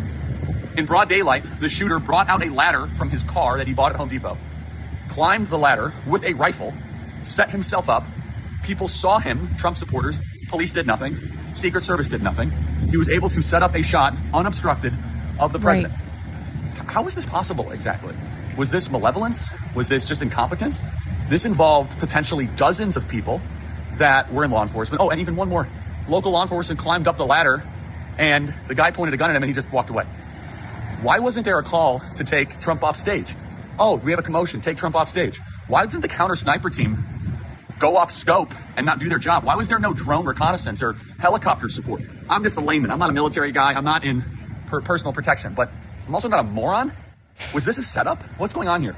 And the lack of concern from the media is so telling, because there are many members of the media that want Donald J. Trump dead, and they don't want to get to the bottom of this. We were 2 inches away from one of the darkest chapters in American history.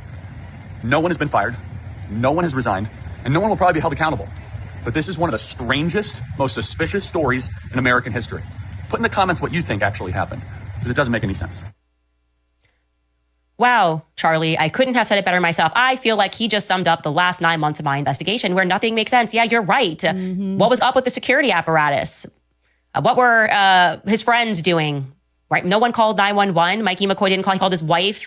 Terror starts recording him. It is so chilling to hear Charlie basically describe regarding Butler what we have all recognized regarding his assassination. Nothing adds up. Nothing is making sense. Yeah, we may just be the laymen, but we can think. We can think rationally. And a person who is acting remarkably suspicious is his own wife. So no, Charlie, your assessment that Butler would be one of the darkest chapters of American history was wrong. In fact, your assassination is much darker and much deeper. Mm-hmm. And it may even include and feature Donald J. Trump in the story, because we have questions about his lack of inaction. He asks, why didn't they fire anybody? Well, Charlie, I hate to want to tell you this, but your wife is actually going to offer your members in your security team a raise after your assassination, like she did again Flood. Nothing makes sense. The team being offered. You're going to offer the security company a raise when they failed to keep your husband alive, Erica? The funny thing is, Erica, you look guiltier and guiltier because you won't address any of these questions that the public has, yet you want the public's money. Promotions after your assassination. Anyway, moving on, buckle up, ladies and gentlemen, because we are going on a journey, which actually begins on August 23rd, 2022. There was a man named Mark A. Leety, and he died in a rather bizarre accident. The initial story is that he was in his backyard messing around with his burn barrel when something suddenly exploded.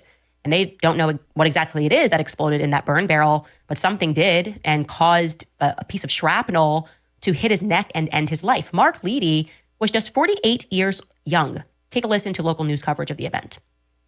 It's being called a freak accident. A healthy, active 48-year-old killed when something inside the burn barrel he was using ignited, causing an explosion, sending shrapnel flying through the air. It's heartbreaking. It's heartbreaking. Chris Leety is still trying to process the death of his younger brother, Mark. He was burning papers or whatever. This was the story that I got. And something exploded. Something was in there. Something exploded and a piece had come up and that was it. I'm still in shock. At some point, I will try to put my arms around it, but at this point now, I can't. The Leety So hearing the last video, listen to what this father is saying. He was just messing with some papers or whatever, and something exploded and killed him. Family still doesn't know what ignited inside the barrel that caused that explosion. How curious. Okay. His neck hit with a piece of shrapnel from an explosive. You can obviously tell that his brother has questions about that narrative. And he wasn't the only one, by the way. Mark Leaty's best friends had questions as well. One of his friends in particular, who he had known since high school, did not fully accept the burn barrel narrative. The first reason was due to what Mark Leety did for a living. Mark Leety, not mentioned here in that news clip, was a supervisor for a company called Surefire Wireline, LLC. That is in Kittanning, Pennsylvania, okay? Surefire Wireline works with oil and gas companies, and they specialize in what's known as pump-down perforating, for oil and gas wells. Don't worry, I'll explain it to you. You don't need to know much. Essentially, what it means is that they punch holes so that oil and gas can flow through horizontally. Okay, now why am I telling you that? Why do we need to know about that? Because that technique requires the use of a very specific explosive known as PETN. Think back to when you used to watch like Bugs Bunny, the Roadrunner. They always had the TNT explosive. Well, things have been updated since, and now the favorite explosive that is used is PETN, okay? So Mark Leedy's high school friend, one of his best friends, did not believe that he had died because he just burned some random stuff in a barrel, because he knew that Mark had access to very dangerous explosives, and also that Mark knew how to deal with them, right? He was particularly careful with those explosives. He knew how to handle them, rather. And then there's this. Allegedly, Mark A. Leedy had confessed to his longtime high school friend just a week before he died that he had illegally taken some explosives from his job. The ATF was apparently investigating him for this. At least that's what was told to what Courtney Fief, who was a former ATF agent, confided to somebody that he had this confession a week before he died. By the way, just as a general question, why would any person want to steal explosives from work, right? To be clear, just a tiny bit, a couple of grams of PETN causes a massive explosion. I'm going to demonstrate that for you guys in a little bit. So it begs the question, what could a person do with larger amounts of it? Is there like a black market for those types of explosives? Otherwise, why risk blowing yourself up, taking it from work, getting into trouble, being investigated by the feds? Was there somebody on the outside that was seeking to buy it in larger quantities on the side? The answer is I don't know. What I do know is what happened on July 13th, 2024, just 30 minutes away from Kittanning, Pennsylvania. And this happened in Butler, Pennsylvania. Trump survived an assassination attempt while on stage at his rally. The sad part is that Mark Leedy's longtime high school friend who didn't exactly buy the narrative of the barrel, he did not survive. Mark Leedy's friend's name was Corey Comparator. Yes, it was Corey Comparator who Mark Leedy had confided his secret to, that he had done something that he wasn't supposed to. But again, I'll ask the question, to what end? Did he tell Corey more about what he was doing with those explosives? Sadly, neither man is alive today. As we know, Corey and his family had quite an odd evening the night of the Butler rally in Pennsylvania, because they weren't supposed to be in the front of the audience to see President Trump speak. In fact, Corey had grabbed regular tickets for he and his family. They were amongst the crowd. So they were quite surprised when, while waiting in a large crowd, an unknown woman asked them if they'd like to be escorted to the very front. Who was this woman? Surely, with so many cameras reporting live from the rally, someone must have captured this moment. Who was it that had the authority to make such a move happen? That's a big authority, right? Corey Comparator then is shot in the head. It's worth noting that Mark A. Leedy is also friends with various members of the Crooks family on Facebook. That, of course, could just be a small town coincidence. We can't really extrapolate anything from that. I'm just mentioning it as a fact because it is one. Anyway, let's hit fast forward again. Just 2 months after the Butler shooting, Corey Comparator loses his life. And then a never-before-seen terror attack is executed with precision, which involves PETN explosives. On September 17th and on September 18th of 2024, there was a massive series of pager explosions across Lebanon and Syria, wounding more than 3,000 people and killing 12 people, including 2 children. I'm going to allow you to listen to these survivor stories of people who were not the intended targets. Take a listen. On a normal day in September 2024, Hussein Taini was playing at home in southern Lebanon when an unfamiliar noise rang out from his dad's pager. بس هذه الرمية كانت كتير غريبة ولما جيت إنه حملتها قربت كتير على عيوني.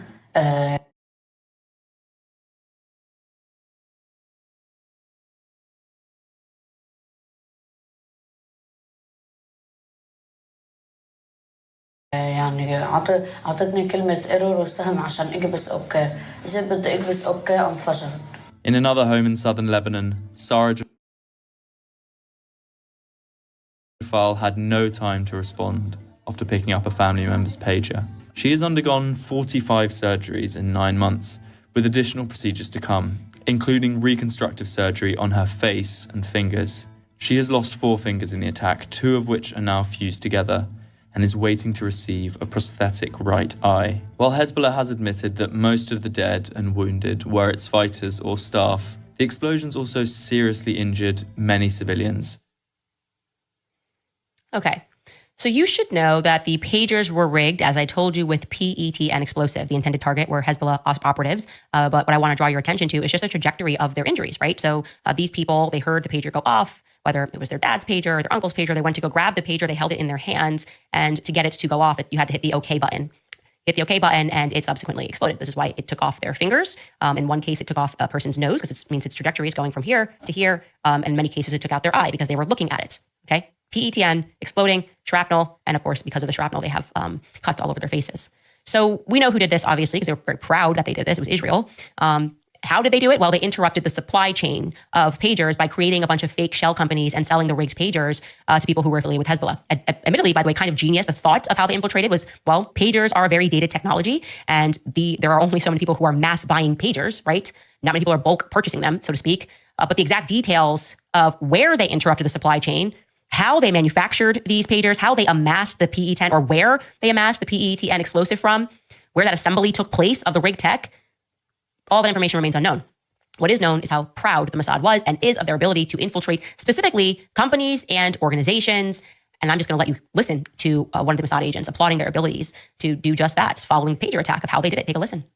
We have an incredible array of possibilities of creating foreign companies that have no way being traced back to Israel, shell companies over shell companies who affect the supply chain to our favor. We create a pretend world. We are a global production company. We write the screenplay. We're the directors. We're the producers. We're the main actors. The world is our stage. So the company in Taiwan, Gold Apollo, did they know that they were working with people from Mossad? Gold Apollo had zero clue that they are working with the Mossad. And neither did Hezbollah. When they are buying from us, they have zero clue that they are buying from the Mossad.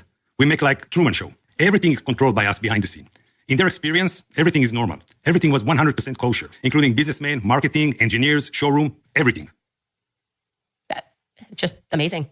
We create a Truman Show. We are the directors, the actors, the performers. Everything in your life will be fake, and we will be pressing a play. It's just incredible that when I say it, it sounds like an anti-Semitic conspiracy theory. When they say it, it's just like, we're taking credit for what we do. We're the best at this and we're sophisticated. And we'd like to tell you here on 60 Minutes. Anyway, I want to also show you a graphic which demonstrates exactly how they were able to rig the pagers with the explosive. This graphic was provided by Reuters, who estimated that they used just 6 grams of PE-10 explosive to accomplish this far-reaching attack. Just 6 grams put inside of a functional pager. That's important too, because they actually had to make sure that they didn't put enough so as to render the pager ineffective. They had to just put enough that it would explode. Here you go on that left-hand side, you can see where it's pointing to the detonation material, tiny, tiny, at the battery cell and the detonation material right there on the bottom, the PE-10 explosive. It's a very, very thin amount. It's incredible, 6 grams. Why am I telling you that? Now, assuming that Reuters is accurate, we can then reasonably assert that 6 grams of PE-10 is not enough to confidently kill someone, right? They only killed 12 out of 3,000 people. You can also confidently assess that they would have to use more if they wanted to guarantee more fatalities, right? In that regard, I would say the operation was kind of a failure, because it demonstrated without question their precision, and it was psychologically damaging, no doubt, but in terms of real-world consequences, you don't want to just take off the fingers of your enemies. That's only going to strengthen their resolve against you while they are still very much alive. Anyway, it got me wondering, if 6 grams could take out fingers and eyes, how much PE-10 explosive would you need to guarantee a fatality? What would that look like? What would the size of that injury look like on a person? And so I decided to research and see if there were maybe some random YouTube channels that were dedicated to demonstrating doubling that amount, maybe tripling that amount, and seeing what would happen. Ladies and gentlemen, I am not kidding you when I say that this was the very first video that I stumbled across on YouTube, just typing in PE-10 explosive. And it was just guys that were using 20 grams of PE-10 explosive within a tiny capsule.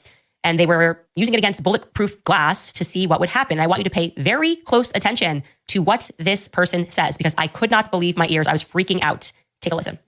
20-gram booster, TTN charge. We're going to use it against the transaction window to see what the results are.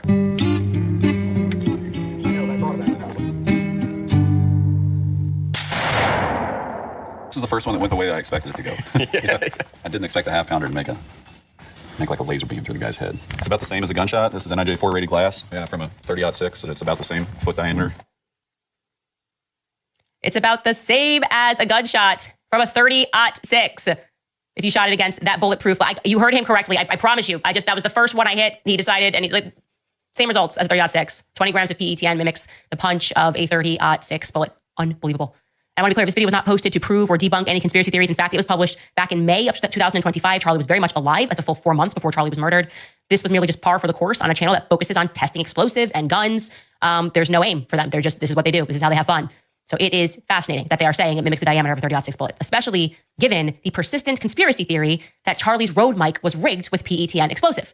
I haven't much spoken about that because I wasn't a PE-10 expert until this Butler situation, speaking with people close to the situation, telling me about this strange set of circumstances and the possibility of some explosives ring. And I went, wait, what? What are we talking about? Anyway. All right. So before we continue, we are going to bring you a message from our friends at Rumble Wallet.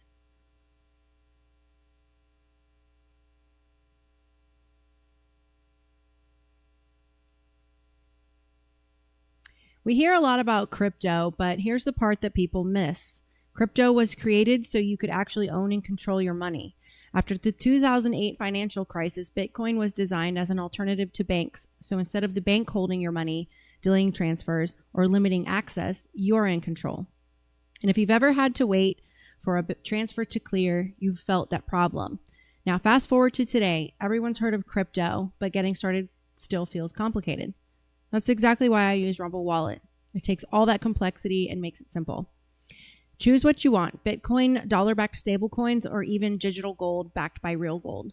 No complicated setup. It connects with MoonPay, so you can use your credit card, debit card, or bank and be up and running in minutes. Once you're set up, you can even support your favorite Rumble creators like me directly. So do this now. Scan the QR code or click the link in the description and download the Rumble wallet. From there, you can set up your wallet. Tap buy and you're in the game. In just a few minutes, you can go from hearing about crypto to actually owning some. All right, let's continue. Enough of conspiracy. Let's return to the facts.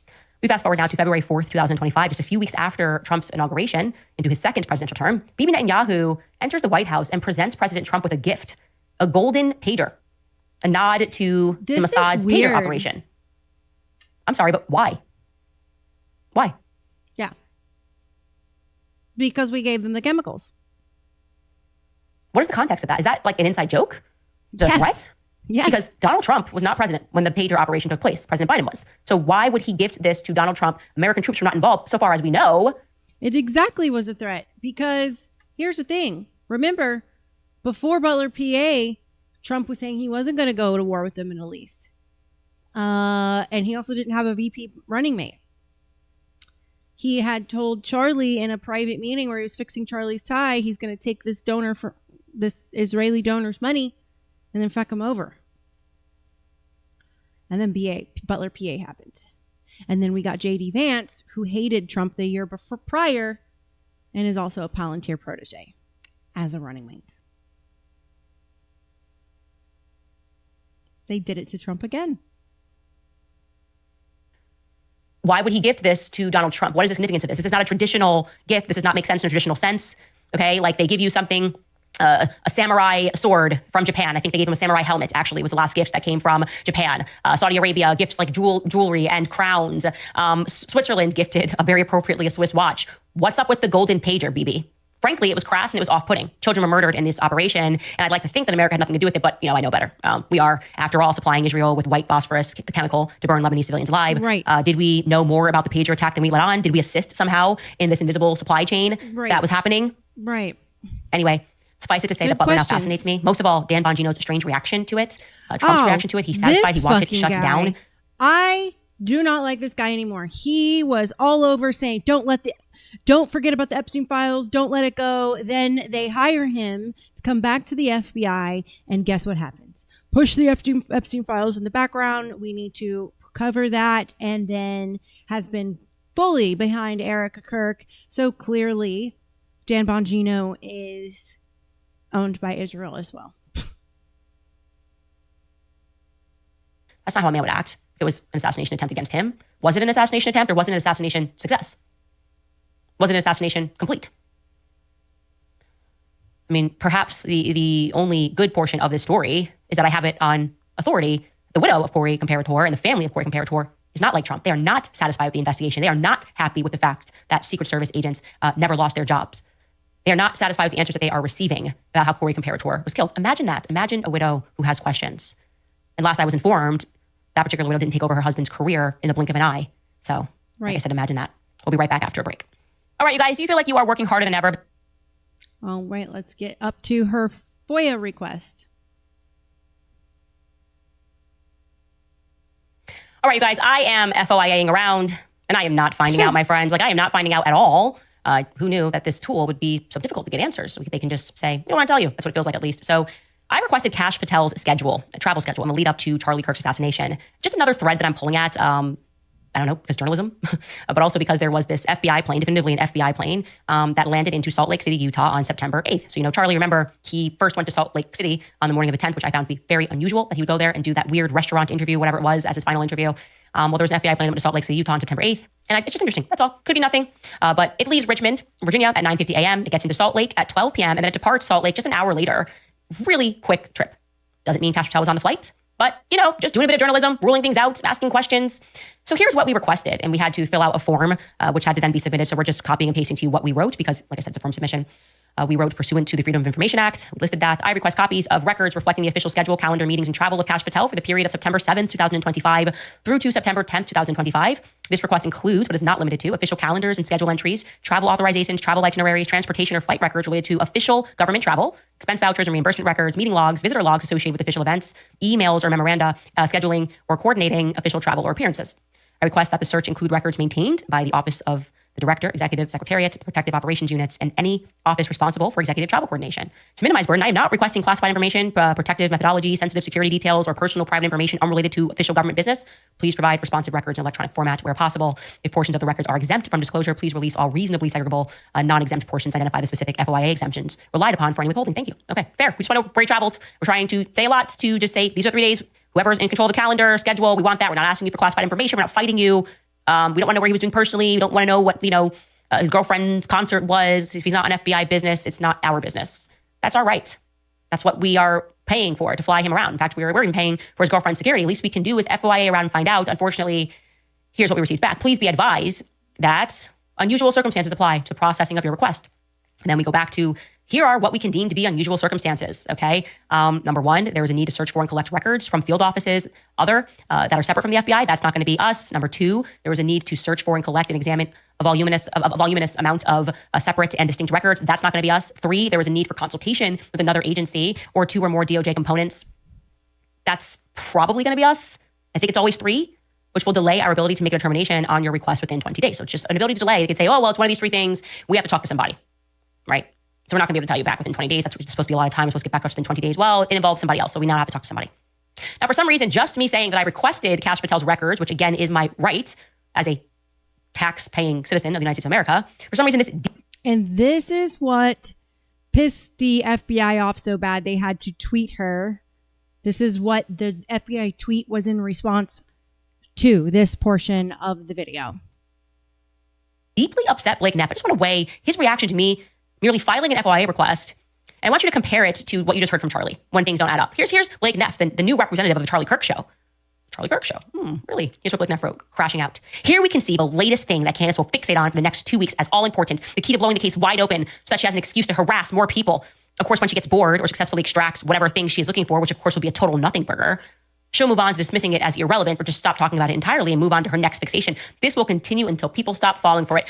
I'm like the queen of not moving on, Blake. In case you missed it, this is why we are filing FOIA requests. This is why, despite Andrew Colbert lying and trying to allude to the idea that we made up the email where Erica was called an emotional asset, we filed an FOIA request, then we followed up on our FOIA request, and we're still going down that path because I told the truth.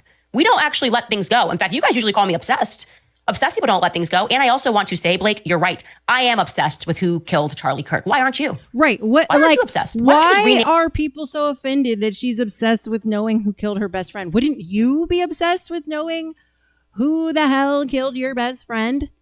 Like, seems like a pretty fucking good friend to me, since she doesn't believe the Fed slop and doesn't see his own wife wanting to investigate this further, doesn't see any of his friends wanting to investigate this further, doesn't see any of his business partners want to investigate this for these business partners, they seem so happy because now guess what? They're in total control of the money. And Charlie Kirk had just opened up a Doge for his company because he wanted to know what the hell was going on, where the money is going to. And then look what happened. Go look at Wolf Finance's breakdown of TPUSA's finances. Named the Charlie Kirk Show, the Truman Show. I feel like that would be more appropriate for what's left over, whatever this is. It's like litter, watching you litter every single day on his name, on what he represented, on how he felt. You're upset because we're holding our government accountable because we pay money and this is what we're allowed to do, to say, hey, Cash, what were you doing on these days? Maybe it is nothing. That's correct. But guess what? It's my right to find out. It's not called harassment. In fact, I would almost say that the amount of tax-paying dollars that I get for absolutely nothing is a form of harassment. It feels like financial harassment to all of the Americans who are paying. Backwater says, Candace and Luna on a campaign ticket would change the game in politics. I fucking agree, Backwater. Her and I together would be dynamite. Ooh. You'd be surprised what 4 boobs could do to this country. Just saying. And being made to consume the Fed slop of the Charlie Kirk narrative. So anyway, we're going to keep filing until we get to the bottom of things. But I can promise you, we will not be moving on. How's that, Blake? We will not be moving on because everyone can see what you guys are and who and what you are covering up for. You are fooling no one. What we can say is that Blake does reflect the general mood of Turning Point USA, right? Words, grieving widow, no questions. Tears, no questions. No investigation. Everyone should just look at her as a victim, and that's it. They're angry and frustrated that we're just not consuming the slop. I mean, even Joe Rogan, I don't know if you saw this over the weekend, he jumped into the ring, similarly asking the obvious, being a rational thinker, a layman, if you will, who's just wondering why nothing makes sense. He hosted Cameron Hanes on his podcast, and here's what he had to say. Knowing that, I can go down a negative rabbit hole pretty easy, I try to avoid wading in that. Well, sometimes it's like you just get fed up. You're like, where the are these Epstein files? Yeah. Who the is this? Why is this redacted? Yeah. Where is it? Who the killed JFK? Right. Like, Crispy says, Backwater, you would make a great campaign manager. Luna Lopez, Candace Owens, 2028, 2032, 2036, etc. The Gilly says, I'm in, Luna. Gilly and Backwater, I guarantee you will be part of my security team if I ever pop off. come out with it. What the who killed Charlie Kirk for real? Yeah. Like, what is that? Why is that story so clouded in mystery? And why did they pave over the ground right after the shooting? What the is going on there? See, now you're making me in a bad mood. It's easy to do. It's easy to do. It's easy to get locked up in there. Easy, Joe Rogan. His best friends and the people around him are going to be really upset to hear you speaking like that. What's wrong with you? Are you obsessed? Are you crazy? Are you a psychopath? Is Joe Rogan a knife-wielding maniac on the subway? Why doesn't he just accept the narrative? Joe Rogan, please just accept the Fed slop. Like I said, no one seems to have less questions than people like Neff, Andrew Colbert, and Erica. Erica. Crispy, you could be my assistant. Really just being what she was described as in that Department of War executive office email. She's just an quote-unquote emotional asset that keeps getting boosted. Backwater said that hair should have its own Instagram page. It's fucking beautiful today. Thank you. Yeah, I ponytailed this afro because it was controlling my day. So the baby hairs got laid and the hair went up in a pony.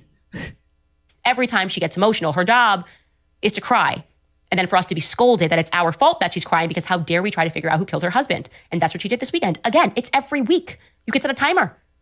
This time, it was on her show with Pastor James Caddis, when somebody wrote in a question, I'm sure this wasn't just typed up by them, about spending time with their precious kids. And then she had an emotional breakdown. And then suddenly I'm being attacked because she's having an emotional breakdown in public. Like I said, it's a repeat tactic to garner an emotional response, to say, look, she's a damsel in distress, so you just need to feel bad for her. And I'm going to show you that moment here. And to be clear, I don't find it entertaining or funny when Erica cries. I don't find it funny when she says, I just want to go home, and cries. I just want to know why that was being boosted at the White House. Why the Department of War is saying this needs to be the number1 clip by morning within an hour of that taking place. I want to know who recorded it. I'm just tired of this overriding strategy. So here is what Erica, we're going to watch her have this breakdown, and then I'm going to explain to you why I am not feeling compelled or moved by it. Take a listen. I have been married for 10 years. My husband is a hardworking farmer who has gone a lot. A year ago, I was questioning my marriage and felt like I was losing myself in the chaotic life of work and motherhood. Oh, God. Since finding a church, I recently got baptized. My kids attend Sunday school, and we talk about Jesus in our home daily.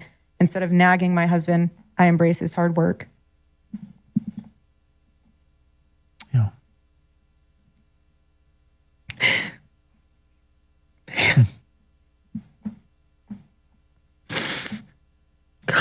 Under normal circumstances, we would feel a lot of empathy and compassion and sympathy in this moment. But there's no normal circumstances that surround Miss Erica Franzwey.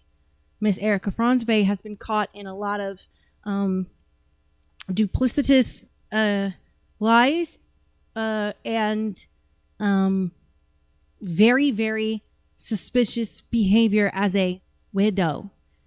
So this is not moving me. This doesn't move me.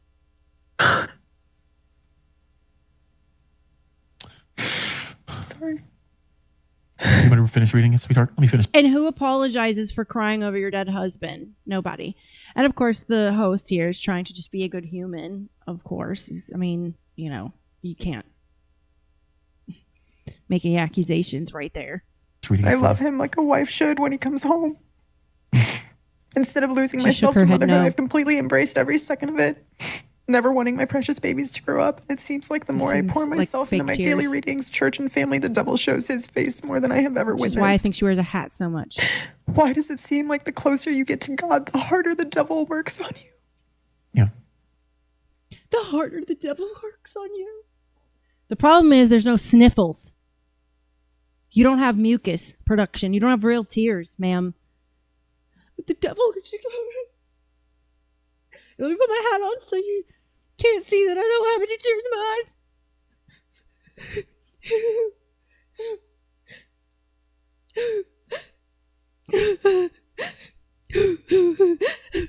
Where's the sniffles?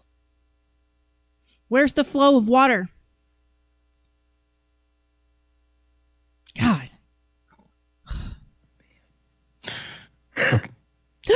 For those of you that can't see, and I have the blessing and the benefit of knowing Erica and Charlie so well, that I know exactly why Erica's in tears. You know, There's one sniffle. Did you get yourself to cry? Like I I don't trust said, this that. is a weekly installment. Yeah. Okay. It's a weekly installment where we have a pastor that is telling us, and we're being told it's demonic, and oh my God, the devil wants to, right in the moment where I'm just trying to be with my kids, the devil, you're not just trying to be with your kids, so it was an unrelatable question. You should have said next question. Secondly, after my memory of what happened in Maine, which to be clear, I was not on vacation in Maine. I just went up for one day because I saw people saying, oh, you had a whole vacation. No, I went up for one day, and I had given birth a few weeks earlier, 8 weeks earlier, May 2nd, and after Charlie's assassination, I feel like I went through some sort of a brain trauma. Like it took a while for me to come up for air, to feel I could think again. And remembering this, after we finished the show on Friday, and we went upstairs because we had a late night here, as you guys know. And I said to my husband, oh my, do you remember this when we went up to Tucker's house? And afterward, he told us that he had dinner with Charlie and Erica. And before I even said anything in front of my entire team, my husband goes, yeah. And he told us that Erica was like very hardcore against Israel. Of course, he did not forget this at all. I just went, yeah.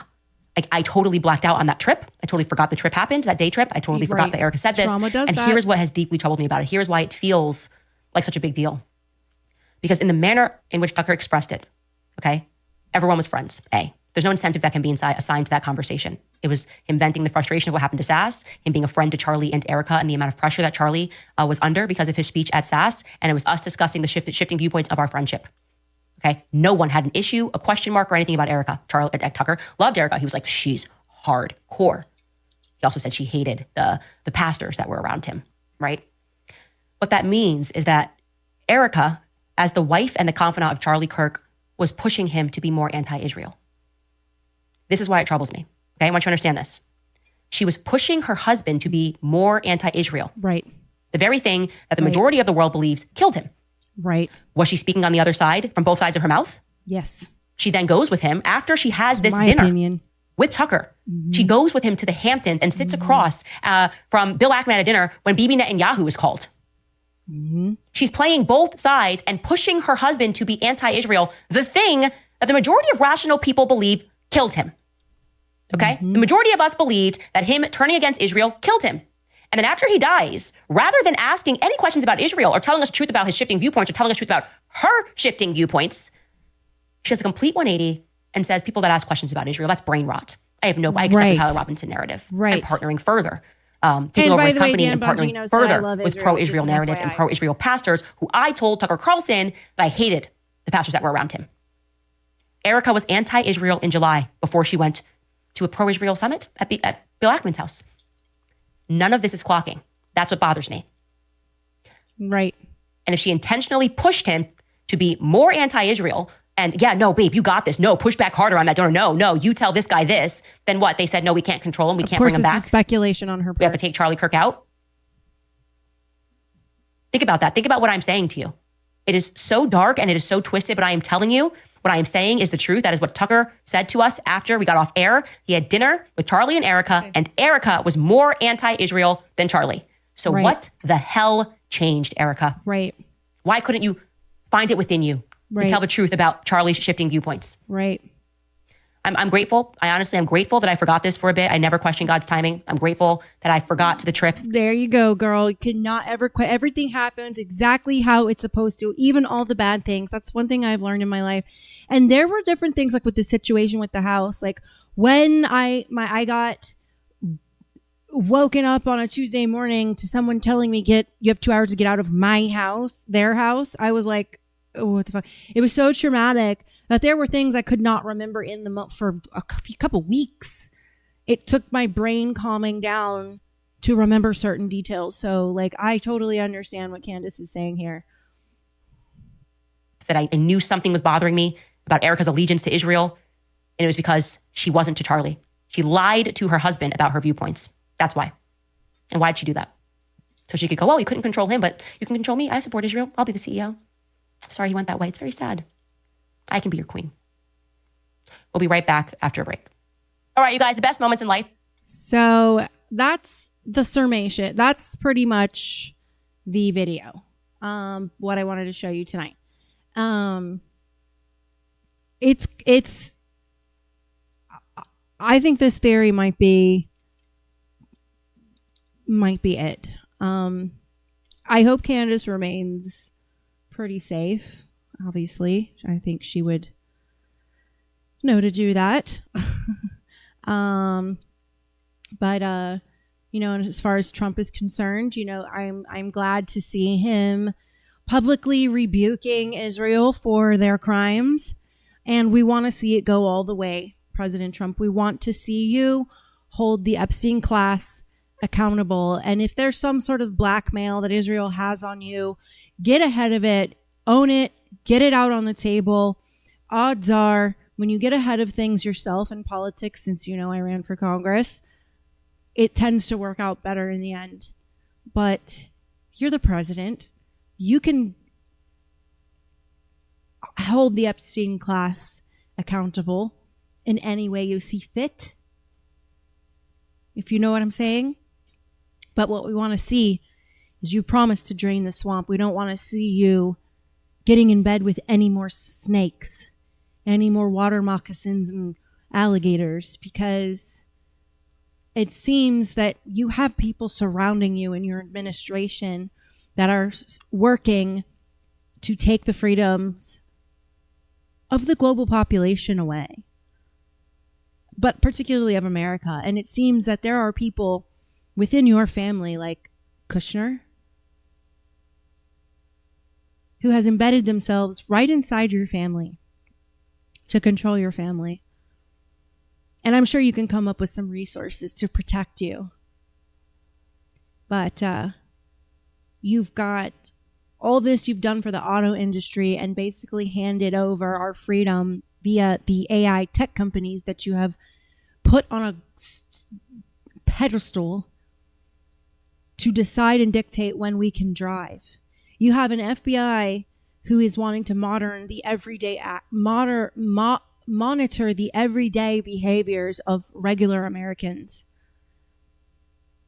If you're going to be our hero, go all the way, even if that does take your life. You've lived a full life.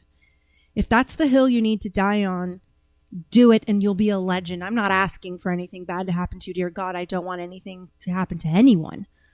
No matter what side of a line they are in a battle. I don't believe in war. I don't believe in taking human life unless they take someone else's in selfishness.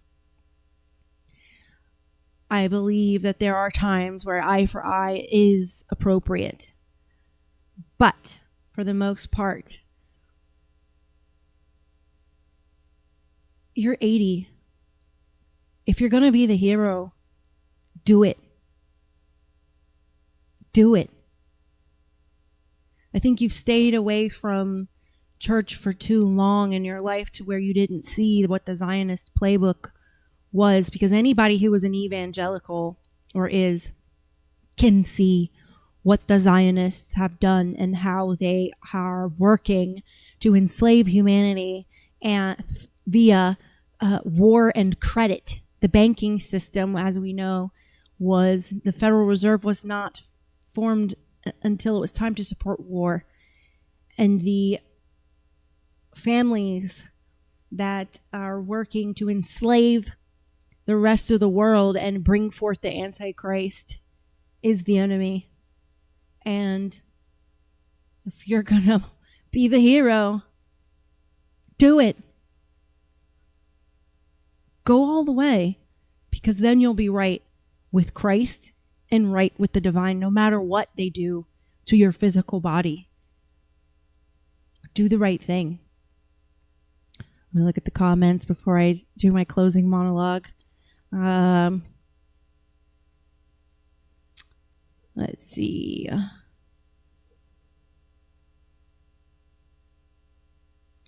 Crispy says, President Titan Trump, be the hero and overcome the bullshit. Fulfill all your promises and drain the motherfucking swamp. Here's how I feel about it. If they're going to play dirty, play dirty. Don't bring a washcloth to a mud fight. Bring a dump truck of mud and get them good and get them hard. You're the one in the position to do it. You're the one with the access to all the information. Hopefully that is what you're doing. But as we wrap up tonight, I do want to leave you with one thought. The older I get, the less interested I become in being told what I'm allowed to think. Not what I should think, what I'm allowed to think. Because that's where we seem to be as a society now. And you can disagree with a politician, that is fine. You can criticize a government, that is fine. You can question a narrative, that's fine. But the moment you start connecting the dots, asking the uncomfortable questions, or demanding transparency from powerful people, suddenly you are labeled as dangerous, crazy, radical, an extremist, or a conspiracy theorist. And maybe sometimes conspiracy theories are wrong, but actually a lot of times they're right. And history has a funny way of reminding us that blind trust isn't exactly a winning strategy either. Governments lie. Corporations lie and look out for their own interests. Media organizations lie. Intelligence agencies definitely lie. And foreign governments lie. And sometimes the people accusing you of spreading misinformation are simply upset because you're examining information that they hoped nobody would look at too closely. Or if you're just one of the people, maybe it just upsets your version of reality and it's too scary for us to present another. So you just lash out. But that doesn't mean that every alternative theory is true. Of course, it means that every claim should be examined, however. And every side should be questioned. Every powerful institution needs to be held accountable. And that is not extremism. That is American citizenship. So tonight we talked about war, and perhaps the biggest lesson from all of it is this, that maybe people are making decisions. The people making the decisions rarely pay the highest price for them. They expect us little peasants to do that. The politicians giving speeches aren't sleeping in the trenches of war. The billionaire funding the conflict isn't burying his own child. The television pundit demanding escalation isn't standing on the battlefield. Ordinary people pay the costs. Families, entire families pay those costs. Nations pay those costs. Which is why so many Americans have reached a point where they're saying something that would have sounded radical 20 years ago, but sounds perfectly reasonable today. Maybe America should be a little more isolated and focus on just America. Maybe our borders deserve as much attention as someone else's border. Maybe our veterans deserve as much support as foreign governments, or more, actually. Maybe our infrastructure deserves funding before another endless overseas war. Maybe putting Americans first shouldn't be controversial in America. And maybe that's why you're seeing so many people across the political spectrum beginning to ask the same questions, no matter if they're a liberal, a conservative, a centrist, Republican, or a Democrat. Not because they're isolationists, not because they hate anyone, but the Epstein class is what's bringing America together on both sides of the aisle, because they love their own country enough to believe that it should come first and that children's lives should be, like Whitney said, I believe the children are our future. See the beauty that's inside them and let them lead the way.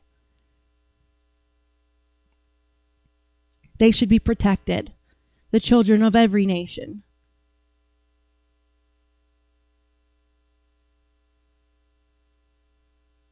Maybe that's why you're seeing so many people across the political spectrum beginning to ask the same questions. Like I said, not because they're isolationists, not because they hate anyone, but because they love their own country enough to believe it should come first.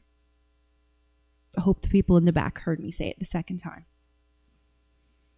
As for the stories that we covered tonight, well, whether we're talking about the foreign policy, intelligence operations, media narratives, or theories circulating online, remember this: you do not have to choose between blind belief and blind skepticism. You can live in the middle. You can be curious without being gullible. You can be skeptical without becoming cynical. And you can ask questions while still respecting facts. And in an age where everyone seems determined to tell you what reality is, and everyone's a pseudo expert because of ChatGPT and Google, maybe having those qualities might be the most rebellious act itself in a world where everyone tells you what to think and what reality is. Keep your eyes open, keep your mind open, question everything, trust carefully and yet trust no one, and never surrender your ability to think for your motherfucking self. And until then, I'll see you next time. So let me find a show to raid. Let's see what's happening in Rumble Land. Let's check and see if some of my buddies are. All right. We are going to raid Third Railify. Or whatever. And she's like making. All right. All right. I'm going to send you guys off with a raid. I love all of you. Without further ado, good night, my patriots.